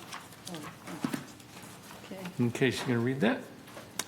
All right, laundry room revenue fee increase. Whereas United Laguna Woods Mutual provides laundry room facilities to its members at subsidized rates, and whereas utility and operating costs associated with providing laundry services have increased significantly while washing machine fee has remained unchanged for an extended period of time, and whereas the Board of Directors has considered increasing the washing machine fee to improve cost recovery while continuing to provide affordable laundry services to members, now therefore be it resolved August 11, 2026, that the Board of Directors of United Laguna Woods Mutual hereby approves the proposed increase of the washing machine fee from $1 per load to $1.50 per load while continuing to provide complimentary dryer use, and resolve further that the officers and agents of this corporation are hereby authorized to take such actions as may be necessary to carry out the purpose of this resolution, and resolve further that the officers and agents of this corporation are hereby authorized on behalf of the corporation to carry out the purpose of this resolution. July initial notification. Should the board endorse the proposed revisions, staff recommends that a motion be made and seconded to accept the resolution and allow discussion to ensure the resolution reads to the satisfaction of the board. Staff then recommends that a board member postpone the resolution to the next available board meeting, no less than 28 days from the postponement, to comply with Civil Code 4360. I move this resolution. All right, and I think we have a second, right? Oh, we already had. Yeah, we had this. Kathy made the motion, and then Right. Director Kesby seconded. Okay. Is this a recorded one? Do we? Oh, there it is. No, I still don't see it on my. No, not yet. We'd like Steve to speak to it for a minute. Steve, do you have a comment on this? Sure. Just a very quick presentation. I believe most of you are all familiar with the issue that we're experiencing. So right now, from a cost recovery perspective, it's roughly about 25%. So the amount of expense that you're contributing on behalf of the membership, you're only recovering about 25. So bringing it up to $1.50, which is the recommendation from staff, will bring you to a 40% recovery. I've also included in the staff report that was presented at the finance meeting different levels of contributions. So that's not our recommendation at this time, but it is food for thought that maybe into the future, whether it is next year or sometime into the future, that you may want to bring that up to a level that is more closer to 50% or higher, depending upon the interests of the community and the board themselves. So the expectation is this will drive about $100,000 of additional revenue into United. So again, further offsetting, this is by no means profit. So the United Corporation is subsidizing heavily this usage of the laundry facilities.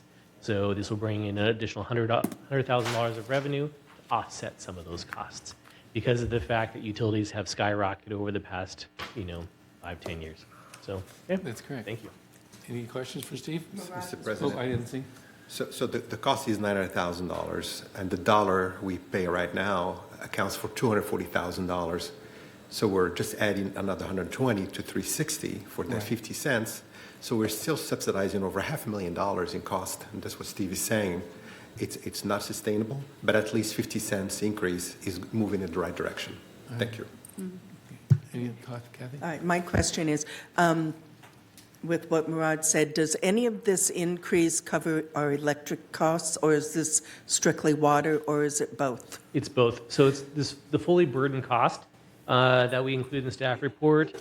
So including maintenance costs is about $900,000. So, but of that $900,000, 630 is a combination of water and electricity. Thank you. Elsie, please. I don't exactly know where to mention this, so I'm going to mention it. And it's about the dryers. And I use I use the laundry rooms, and I'm proud of it. But what people do, a lot of people, is they'll go ahead and set the dryer. I know this is so fascinating. They'll set the dryer to an hour. Well, nothing takes an hour to dry. It doesn't. But they leave it on for an hour because they don't want anybody to take their stuff out, and they want time to go to Stater Brothers. Well, how much is that costing in electricity, right?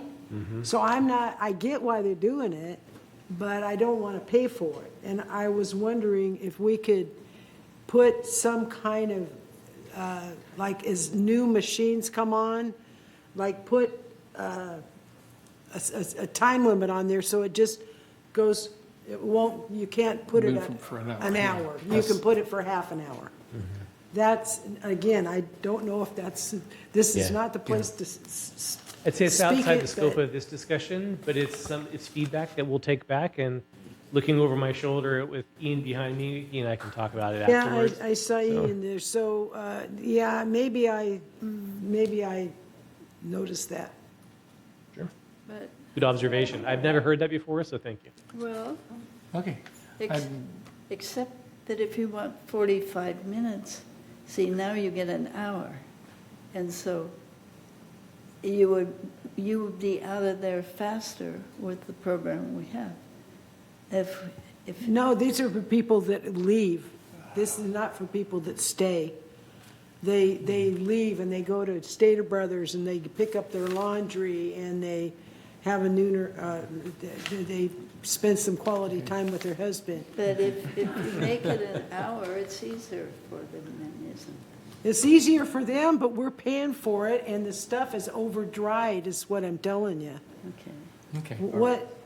What dries in Well, an hour? you know what, that's something we can look into. I don't have, yeah, Steve can look into that. I saw a hand up, yes, Terry? No, Janet? Can I ask a question? Yes. I'm Janet Labar, and I live in 540C, and I will soon be on the board, so I'm really excited about that. I saw this proposal, and I read about it in the Globe, and I thought, oh, 75 cents, is that all? I don't know if you're aware of what it costs outside the village to do a load of laundry, but it's between $5 and $10. And people are abusing the free dryers. My neighbor, who I will not name, uses the dryer for all of they use their own washing machine, then they haul it off and dry it for free in the subsidized laundry room. And he claims that they are saving about $40 a month on their electric bill. Sure. Wow. Of course they will. That seems a lot because I looked up what the average cost, oh, anyway, never mind. So I'm wondering why we don't do $1 for a wash and $1 for a dry, which certainly seems within reason. I'm just curious how it ended up being so low to start with. Okay, I'll answer that. There'll be a pilot program that starts hopefully this year with pricing which will be 75 and 75 in a different part of United. Okay, it's a pilot program being administered from an outside company and will cover everything. All right, so we are bringing it up, one, to match that so we don't have people running down to the pilot program area. And number two, this is just the first phase of this, okay? It is going to be recommended, I'm sure, next year for another slight, it could be next year. Yeah. Okay. Okay, so yeah, we're doing it slowly. Murad, did you have something you wanted to say? There's also the concern about quarters. $1.50 is 6 quarters, $2 is 8, if you were to pay the entire cost of $375, that's 15 quarters. Somebody's carrying a bag of 15 quarters. So that's why we need to move to some kind of electronic payment, which is what the pilot is all about. So we get rid of tons of quarters being Cashless. lugged around every day. But as the revenue source, taking into account the fees that the electronic payment will be charging? Yes, it's Yeah, all yeah. in that, yes. Okay. Yeah. Thank you, Janet. Phyllis? I have one more comment for Janet. This is a shared cost community, so we are all subsidizing a lot of things that we never use. And that's okay, because it's a shared cost community. That's what we understand when we buy into this community. All right.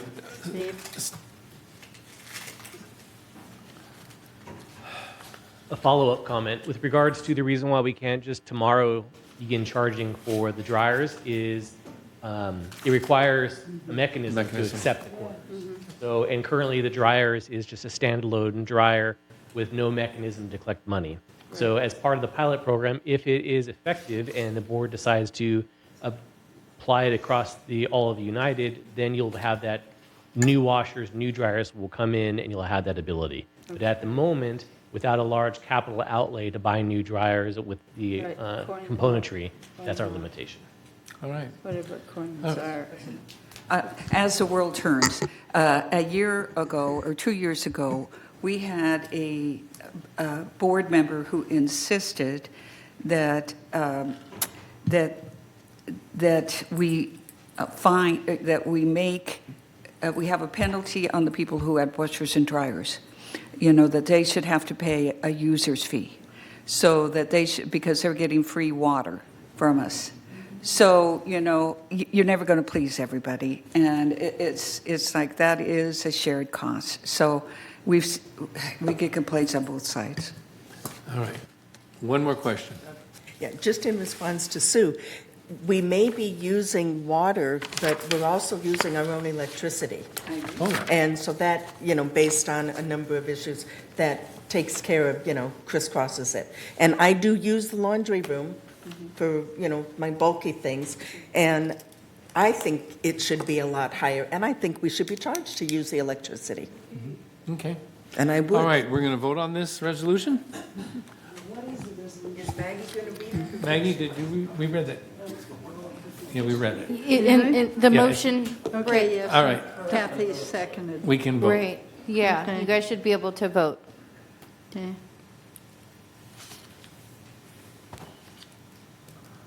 Terry, can I get your vote? I vote yes. Thank you. Okay. I think I just need Anthony's vote. He's Ding pushing, dong. he's over there Perfect. pushing his button. There it Ding is. dong, Got it. It finally accepted you. it, Tony. Change All right. Motion passes, thank you. Thank you. All right. Okay, C. All right. We need to entertain a motion to rescind approval of the unbudgeted operating expense of $50,000 for dry rot inspectors and instead approve a supplemental appropriation in the amount of $600,000 for dry rot repairs. We're going to have some discussion. Let's read the motion. Resolution 0126X, supplemental appropriation for dry rot repair. Whereas on June 9th, 2026, the board approved an unbudgeted operating expense of $50,000 for staff to implement an inspection program to identify buildings with dry rot damage in advance of the expected winter storms, whereas the staff recommends deferring the inspection program and instead recommend approval of a supplemental budget appropriation of $600 from the reserve fund to immediately address the known structural dry rot repairs needed on 11 buildings already identified by staff. Now therefore be it resolved on July 14, 2026, the Board of Directors of this corporation hereby rescind the approval of an unbudgeted operating expense of $50,000 for dry rot inspections and approve a supplemental appropriation for $600,000 from the Reserve Fund for Building Structures dry rot repairs, and resolve further that the officers and agents of this corporation are hereby authorized on behalf of the corporation to carry out the purpose of this resolution. We will put this resolution over for 30 days for resident input. I move this resolution. And do we have a second? Sue? Mary? Mary Sinclair. All right, Phyllis? Are we open for discussion? Yes. So just for clarification, is this $600,000 over and above the $1.2 million that was budgeted for this project? Yes, it is. Any other questions? Discussion? Kathy? And this increase is only for the buildings on attachment 2 and attachment 3, and not any subsequent buildings, carports that are being done for the rest of the year? I believe you're correct. Is that correct? Yeah, so thank you for that. Attachment 2 is all the work that has already been done. And so the $990,200 there is what is committed already. And then on attachment 3, this is the work that staff went out and identified as the most pressing work for the board to approve to get repaired, especially before the storms start coming in. We've looked at the weather coming up is supposed to be much larger El Nino this year. And so repairing these items is going to significantly help the corporation stay on target for remediating dry rot. Before we get started. Okay, that didn't really answer my question. May I? No, please. So for the rest of the year and the additional buildings that are being done, will you be coming back toward the end of the year once you get the costs for the additional buildings that aren't on this list? So this program is attacked in two separate ways. One, the $1,020,000 for outside service work, contract services. There's still the appropriation in the budget for staff work. So that work will continue throughout the year. There's still the dollars to continue the program. This is strictly for outside services. And so we're not going to come back and ask for more for the buildings that are already No, I going on know, and not already- the ones that and are already already on planned. the list. What about the ones that aren't on this list that, I know Murad gets upset with me. My particular cul-de-sac, there are probably 8 balconies that must be replaced, which aren't on this list. So are there funds currently to cover those costs for the outside services that they're working right now? And our own people? I just want to know, we're going to end up being asked to provide more money toward the end of the year. I do appreciate getting it done before El Nino, but for the buildings that we haven't gotten to, how much more money are we going to be asked to pay? How would you know? Yeah, the inspections have to be done. So it's still going to cost us a lot more money. Yes, it is. That's part of our upkeep and getting these buildings back in shape. And think of the alternative. Yeah. Think of the alternative. No, I know. I just, thank you. I'm going to keep my mouth shut on what I'm thinking. Okay. All right. We do have a member comment on Zoom, if the board is Okay. willing to let them speak. It's Cynthia Rupert. Let me Cynthia. Okay. pull her in.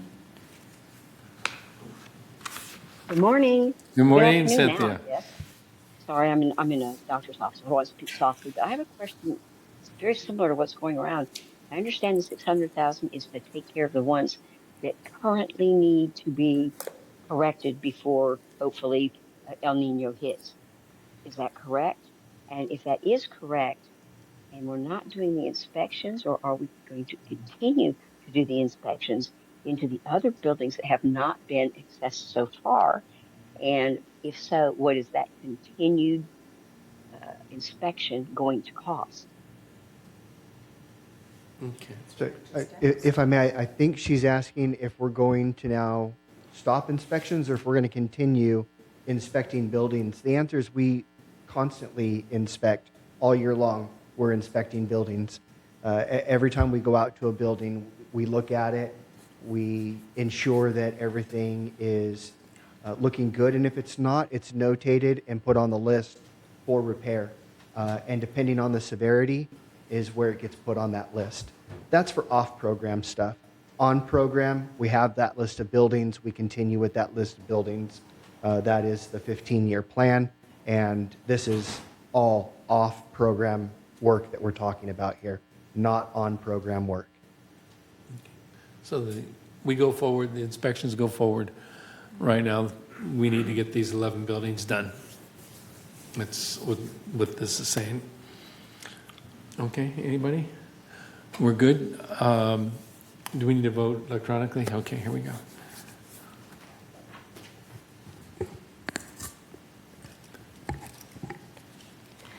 Terry, can I get your vote? I vote yes. Thank you.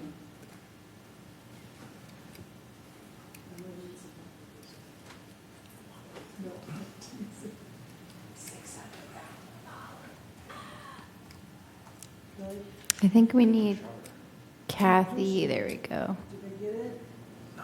President Prater. Oh, I thought I did. And Elsie, if you want, you could just give me a thumbs up or a thumbs down. I can manually input it. There we go. Oh, there we go. We have it. Thank you. Motion passes as written. Thank you. Thank you. All right.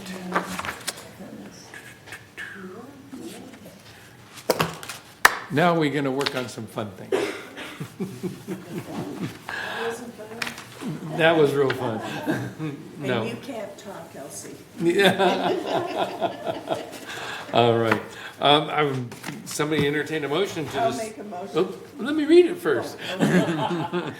Motion to discuss and vote for the following qualified candidates to be elected by acclamation without ballot per Civil Code 5103.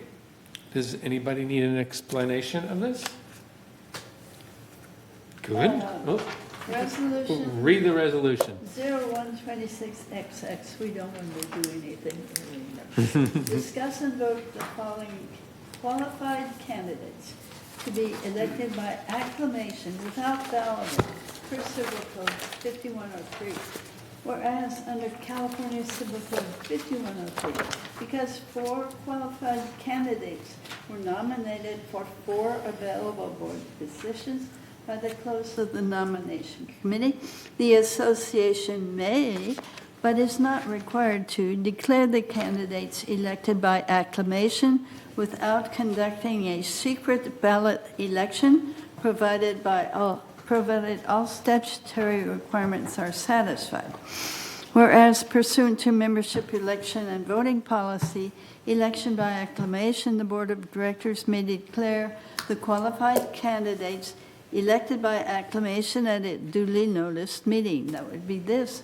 The notice of the meeting shall include an agenda item identifying each qualified candidate who will be seated by acclamation if approved by the board. Now therefore be it resolved that on July 14, 2026, the Board of Directors hereby declares Elsie Addington, Naresh Khada, Janet Labar, and Mary Sinclair elected by acclamation without balloting pursuant to California's Civil Code 5103. The elected directors shall be seated at the October 2026 United Laguna Woods Mutual Annual Meeting unless they are current board members. Resolve further that the officers and agents of the corporation are hereby authorized to take all actions necessary to carry out the intent of this resolution. I move this resolution. And you do have the folders, the information, candidate information Right. in the agenda package. Thank you. All I right. second. Okay, we have a second. That was a contest. Sue seconded that one. Now we can talk about it first. I get to go first. I usually don't, but I'm going to go first. Would you please stand up, Janet? Okay, and Elsie, would you please stand up? Yes, I'm going to embarrass everybody. Mary. And Mary, would you stand up? Okay.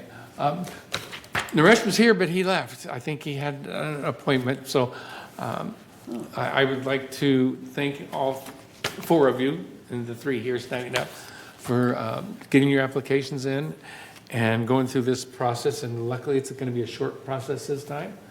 But an unofficial, official welcome, and like we said, it's October 13th is the date I see here You will for be installed. be installed. But we're going to sit down now because I think we're going to approve this first, All right. and then we're going to go on to the next item. Yes? I waited this long to tell you, Charlie. She's changed her mind. I can't. It's a good thing I know you. No, it says about, see today, I'm really, really, really sorry, it's my husband's fault, but we're going on vacation on September the 30th. All right. All right, you can go on the 30th. So you can phone us at the meeting, right? We can always have you phone in Just for for the that part of meeting. From the cruise ship. From Oh, the of cruise course. ship, we have people all over the world. Do I have to? Well, No, it would nice you to can listen be to. absent. It would nice to hear the water in the You can background. be absent. Okay, we will go forward. Yeah, Sorry about that. that's it. Kathy. Okay, so I know Sue's Doesn't matter. leaving, Uh-huh. and is Phyllis, is Phyllis going? Are you- Phyllis is leaving. Yes. Oh, you didn't want to stay with us? Oh, her term is up. Okay, no, I just, Okay. And so Mary's little term is going to finish, and she will Right. be going. Okay. And Elsie's little term is going to finish, and she will. So that'll Okay. give us our four. We'll have a full All right. board. So all in favor, we should. All in vote. favor? Wait. Oh, we still Yep. have, okay, here we go. Terry, are you voting yes or no? Yes, ma'am. Okay, thank you. Look at that. I think I just need Maggie's. Maggie. Push the button, Maggie. Oh, yes, Let's make it official. yeah.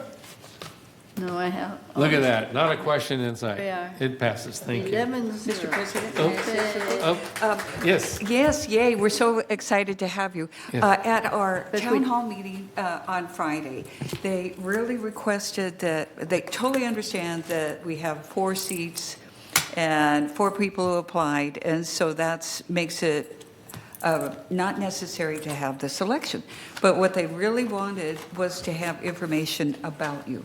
So I'm hoping that the Village Breeze will do a presentation on you. Maybe we could do a what's up in the village. And they also asked about if we could get you in the Globe. We can ask, but that's a private entity. So, thank you. Okay. Yes, because right. the Globe usually takes a statement of 200 words for the candidates, so I'm sure they'll take them for you. Yeah, we'll get that posed to the Globe. Yes? and I'm glad we're saving $60,000. Yeah. Yeah, no kidding. Me too. Right. Yay. All right. So, any question? Are we going to do some questions here? No. No? We're going to pass that up? Are we going to pass statements up? Oh, Wait. let's ask them each one question. Do you understand what your duty is? No, no. Look at the next. Yeah, let's go to the Okay, next. okay. Yeah. All right. Yeah, E, so this one, we don't need to vote on this last one, right? C, D, E. We do? Okay, let's. There's no resolution? Okay.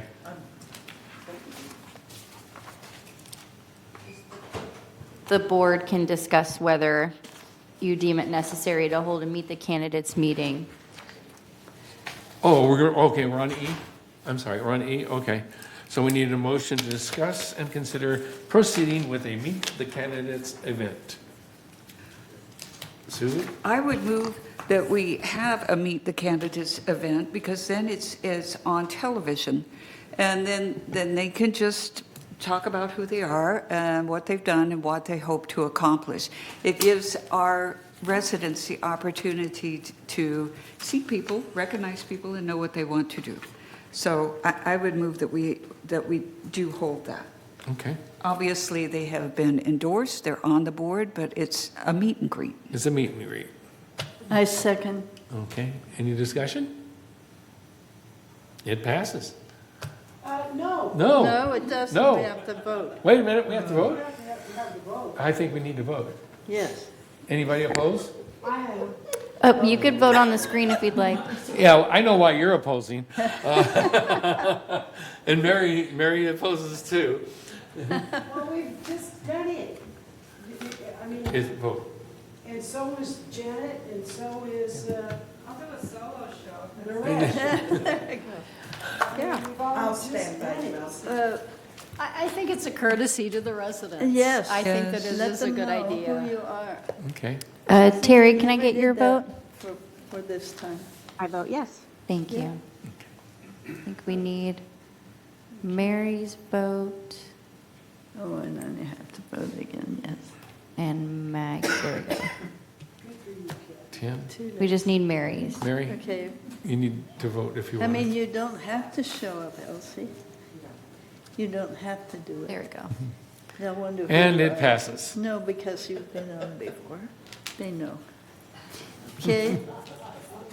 I stood with you, Elsie. There you go. Yeah, right. All right. Okay. Do you want me to submit questions? Are we going to do this right now? Which, no. No. It'll be when everybody's here. We're Yeah. on Okay, we're number at the committee 12F, reports. aren't we? Okay, now we're going to do the committee reports. Wait, Oh, 12F? Wait, F? Moved.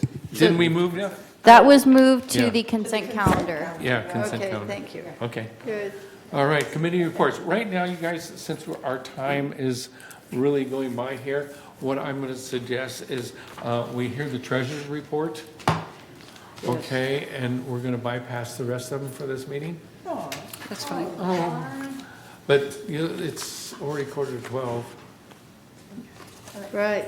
I was just going to talk about Ting, so that was Okay. fine. Are we okay with that? Yes. Okay, Murad, you're on. Okay, I'll make it quick. Murad is on. Went out too. Pardon me? I just assumed not hit. Good idea. I'll make it very quick. I'll make it quick, Elsie. Okay, in front of you is the It's sad. the full income statement for the period ended May 31st, 2026, representing both funds operating and reserve. It shows revenue of $27 million and expenses of 24.7 for a surplus of revenue over expenses of 2.3 million, which is exactly the surplus we had back in April. Moving to the next slide, where we show only the operating fund income statement for the 5-month period ended May 31st. Shows revenue of 12.8 million and expenses of 12.2 million for an operating surplus of 573,000, up from 502,000 in April. Moving to the next slide. Here we have for the full income statement, we have actual versus budget. You see that we have almost $1 million in net revenue or in surplus, and that's because, well, two reasons. Number one, revenue is down by 258,000. You see the second line in the right column, and that's because of some chargeback issues I'm going to discuss a little later. And the second reason why we're behind budget is because we have delays in reserve work, which we discussed earlier, and I'm going to discuss also in a minute. Moving to the next slide. So here we are. The first item, materials and supplies, relates to reserve. And it has to do with two items. One, and we discussed this last month, Mr. President, we still have work delays in the paint program. We only did 22 out of 94 planned buildings this year. So it was a slow start, but we did a lot of work in May to catch up, but we're still behind. And this is due, of course, to dry rot and taking a longer time to go with the program. And then the second item, a lesser item, is, again, there's less appliance demand from residents. I do believe this is also just a delay, but as of now, there's less demand for appliance. So those two items account for that $492,000 favorable variance. The second item, employee compensation, same as last month. We still have open positions in landscaping and M&C, accounting for $370,000 in favorable variance. Outside services, $138,000 favorable. Last month it was $700,000. Oh, wow. So that means we had a huge catch up in the month of May, over $500,000 in work. Additional work, and that occurred mostly in roofing and other building maintenance. So it's a good thing to see that we're catching up with outside services. The last item is an odd one. It's unfavorable, $269,000 in fees and chargebacks. This is, I discussed this last month, I will say it again, it's a write-off in April and May of accrued revenue from damage restoration chargebacks to residents, out of a total of $500,000, which was accrued in December of last year. So what happened, VMS thought that they're going to be able to bill residents in 26 for work done in 25 to the tune of $500,000, and that didn't happen. So they are writing off that amount they accrued for in 25 in 26, resulting in less non-assessment revenue this year, which is disturbing. But that's what happened. Moving on to the next slide. Here we see the categories of non-assessment revenue of $761,000. Fees and charges last month was 29%, but because of the write-off I just mentioned, it dropped to 14%. By far, the largest item right now is investment income. Moving on to the next slide. So here you see the actual versus budget for 2026. That's the second and third column from the left. And the variance column is the next column to the right, the 26 year-to-date variance. Well, as you can see, the unfavorable variance at the bottom of $258,000 relates to that chargeback item I just mentioned, the write-off, that's $235,000, plus less inspection fees due to less resales to the tune of minus $65,000. And that's offset by a favorable variance in investment income because yields are higher and we're making more money out of our investments because the Fed has not decreased rates as VMS expected last year, which is a good thing. Moving on to the next slide. Here you look at total expenses for the 5 months, which is $24.7 million. Consistent with prior periods, Mr. President, you see that compensation is the highest at 30%, followed by property tax, 27%. Moving on to the next slide. Here we see total expenses. The second and third column from the left shows you actual year-to-date for 26 and versus budget.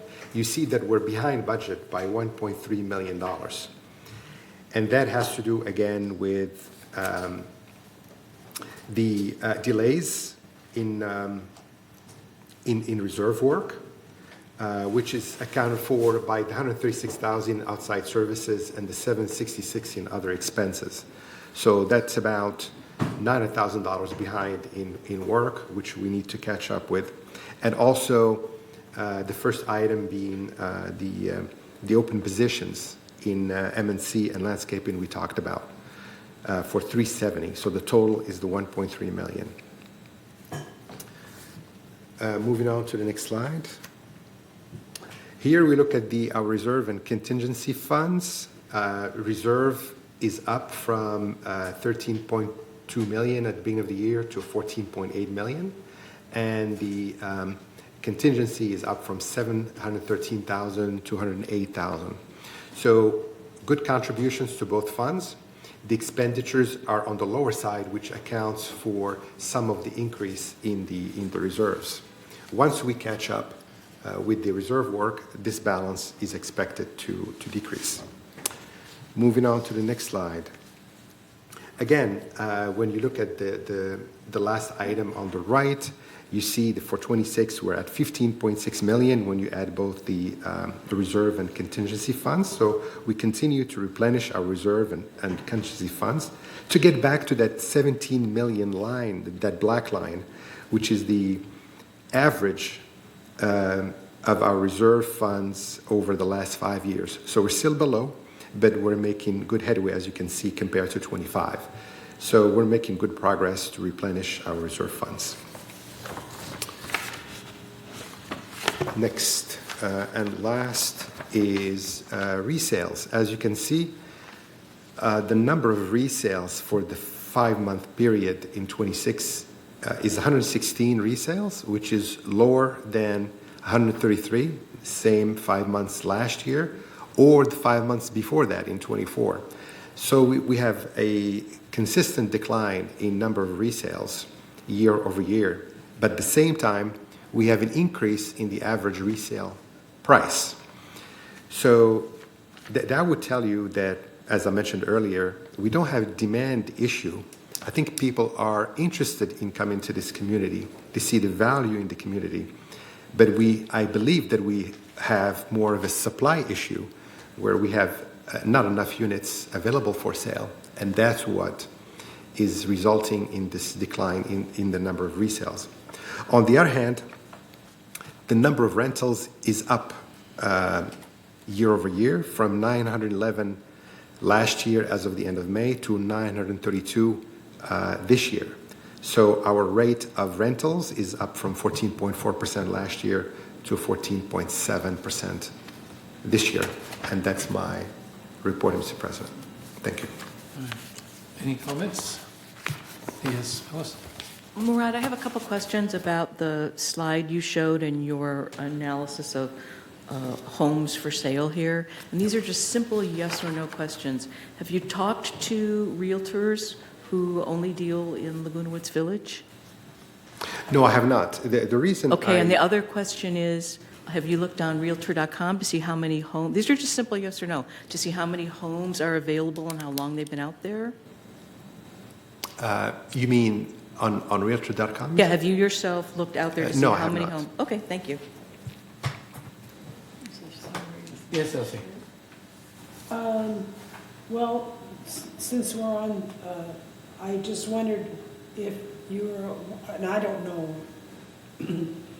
but I wondered if you knew the rate of, the speed of sale, what's happening outside the village? It's like in this area, are things slowing down everywhere or just the village? That, I find this Well, nationally, there is a slight decline in housing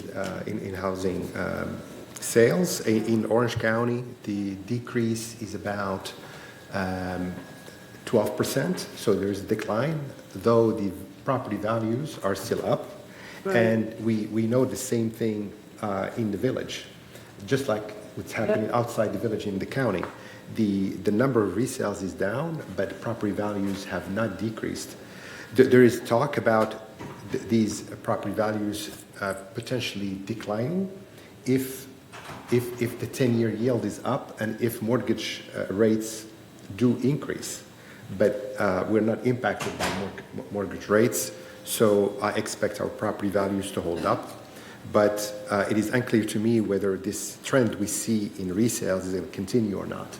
But so far, 3 years in a row, you do have this So trend. our sales rate roughly mirrors the outside, right? Yes, Okay, more or less. that was one question, and the other one is, when you talked about the write-offs on the damage restoration stuff, is that, or the income, wasn't that, I think that affected the budgeted revenue for that period, right? That's correct. Our non-assessment revenue is down Right. versus budget, and that has to do with that write-off or adjustment in chargebacks. Well, that when we you said experienced. write-off, I'm a little nervous about that because, at least when I was taking accounting, a write-off was something you never expected to collect ever. And so is that what this is, or is this just have to do with the backlog and the lag in billing? My understanding is that when we work on damage restoration, there is a co-responsibility where the village is responsible for a certain percentage, while residents are responsible for the other portion of it. And what VMS does, based on historical experience, they go back years, and they come up with a percentage for that chargeback. So they figure if we incur $1,000 in damage restoration for a unit, looking at history, we should be charging back about, say, 45% of that amount.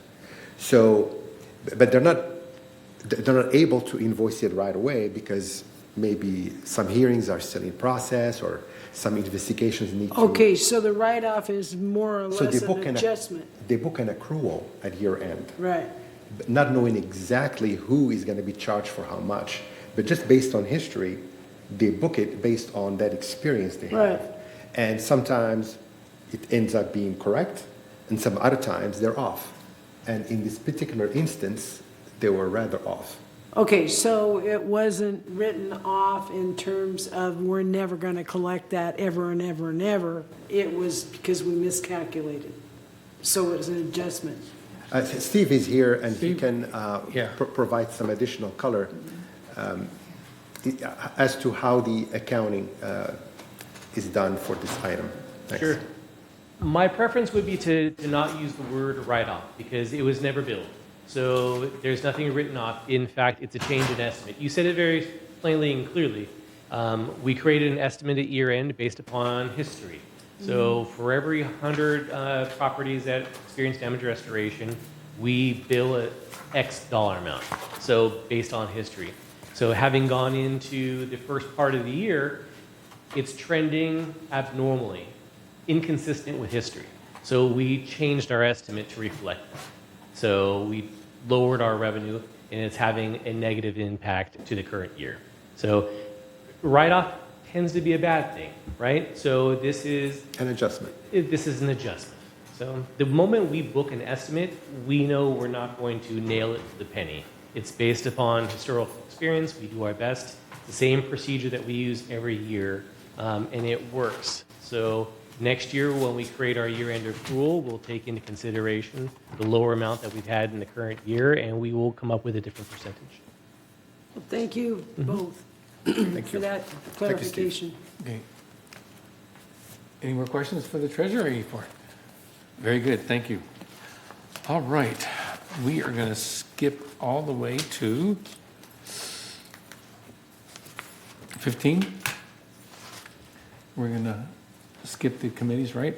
Yeah. Okay, so 15. Any future agenda items to be added? Anybody right now? Phyllis, please. I will be bringing this up during governing docs, but I just want to get it out there for everyone to start thinking about, and that is to add the Ting installation to pre-sale inspection of United Co-ops. What was that? I didn't, I'm sorry. Give it again.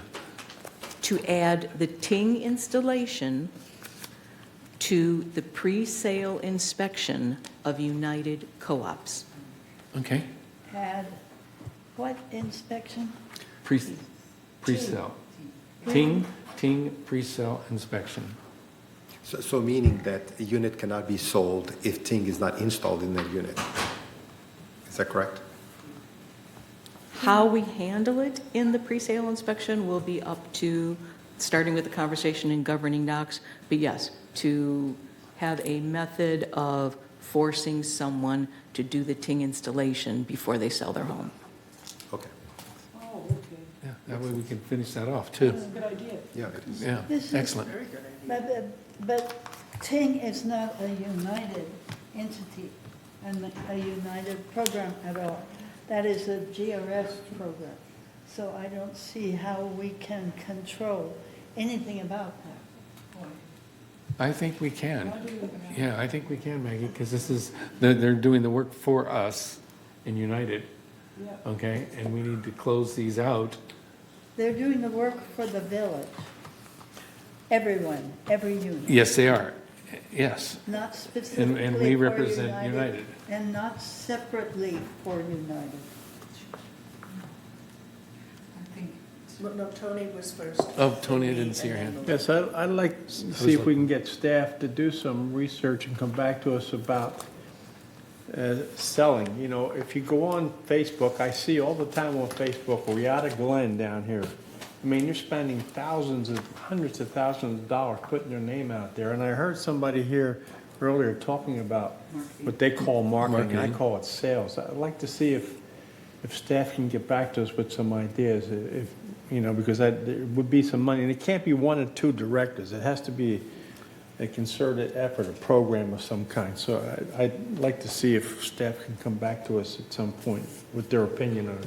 I think that's an excellent idea. So, GRF is already considering that. Are they? okay. Okay, good. Well, we will be at the GRF meeting. My only comment that I agree with Phyllis, and I understand what Maggie is saying, but anytime a unit is sold in United, we have an inspection. Our people come out. All she's asking is to make certain that the Ting has been installed. And if it isn't, then the new owners or whomever, they need to know that if they want television or they want this, they should get it installed because they're going to pay for it one way or another. So it might as well be there. So I think it's just to make certain that people know what our process is, even though it's a GRF program. Right. That's all. Okay, who's going to be on that committee? We have Kathy? Yeah, it's a good thing. Yeah. Do we need to? All right, you have to write up a, Can we do this later? Yeah, we can do this later. Oh, no problem. I'll just Yeah. get with Maggie for assistance.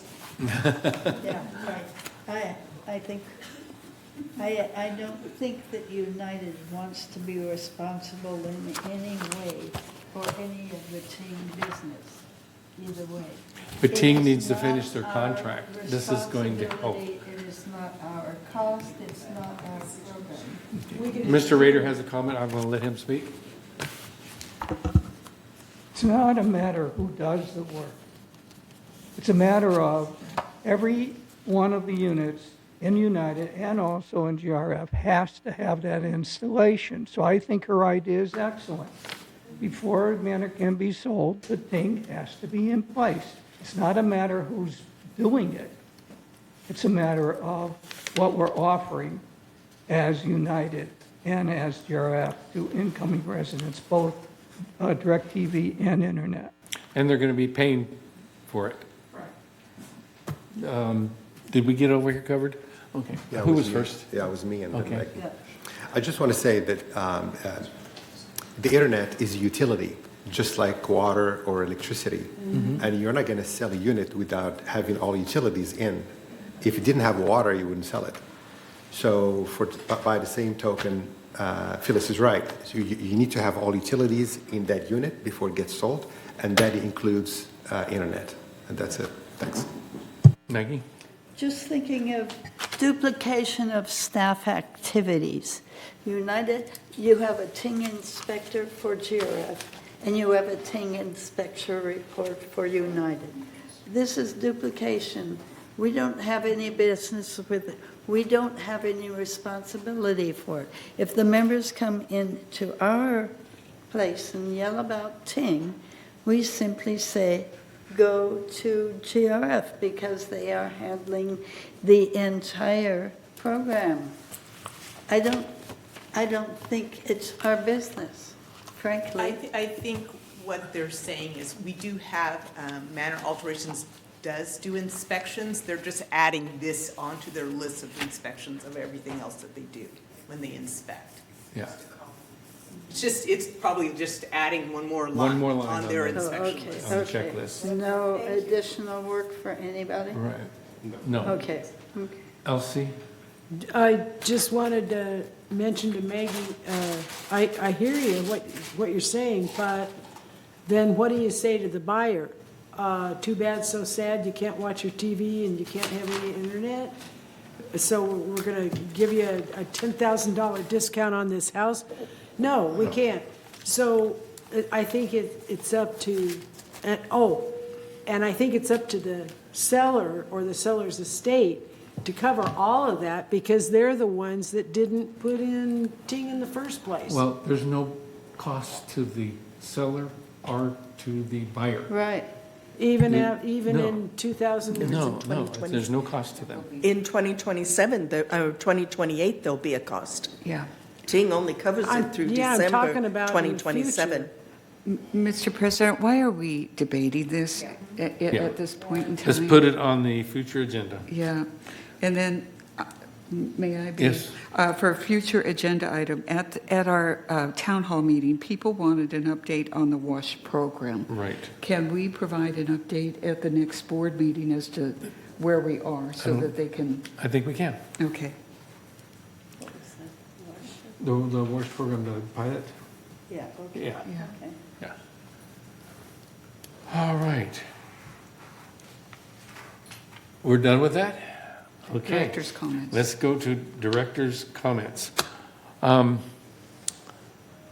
meeting, everyone. Everybody participated. I always say this, I think this board is so great to be around, because we're not yes people, and we all have, I think, great comments, and we work things out. So we want to keep that going. I had another comment, and I don't know what it is, I'll tell you the truth. It got buried. So if I remember it for the next closed meeting, I'll say it upstairs. Anybody else? Yeah. Let's go around the horn. Okay. Elsie, your turn. Thanks, but no thanks. Okay. Good Murad? meeting. No comments. No comments. Maggie? Okay, we have some people that think that every director is meant to serve the resident. That's not possible. We serve United, 6,323. That's what we serve. We Okay. do not individually serve our section. We do not come out and handshake and get them to vote for us, because this is not it. We do not serve the residents, we serve the corporation. We do our best to keep the corporation in good shape so that United lasts. It's unimportant whether we last or not. The important thing is United gets strong and United lasts. So we are not out there with our photos on buildings or anything else like that. And don't expect us to come and spend half an hour in your kitchen. Thank you. Sue? Well, I agree that I think we have a very good board, and I'm very grateful for all the board members. But today, in particular, I would like to call out Murad Kisby, our treasurer. He does such an excellent job in making our finances understandable, and I truly appreciate that. I would also like to thank Phyllis Mitchell for her time on the board and her good communication, and thank you for the time you served with us. She's not done. She is. Anthony? Thank you, Mr. President. I have nothing. Thank you. Kathy? I have nothing. Jonathan? Mary? Phyllis? Guess what? Wait, I'd like to thank our elected person for coming. Yes, thank you for being here. Thank you. Thank you. Now, Yes. we're recessed to the closed meeting after we get our payment for the month. What time would you, President Prater, what time would you like to start closed session? It is 12:11. 12:30? We want 30 minutes, people, or 30 minutes? So let's make it 12:45, roughly? 25, or you mean 45? 45, 12:45. 12:45. Thank you. Thank you. Absolutely. I'm so sorry you get picked on.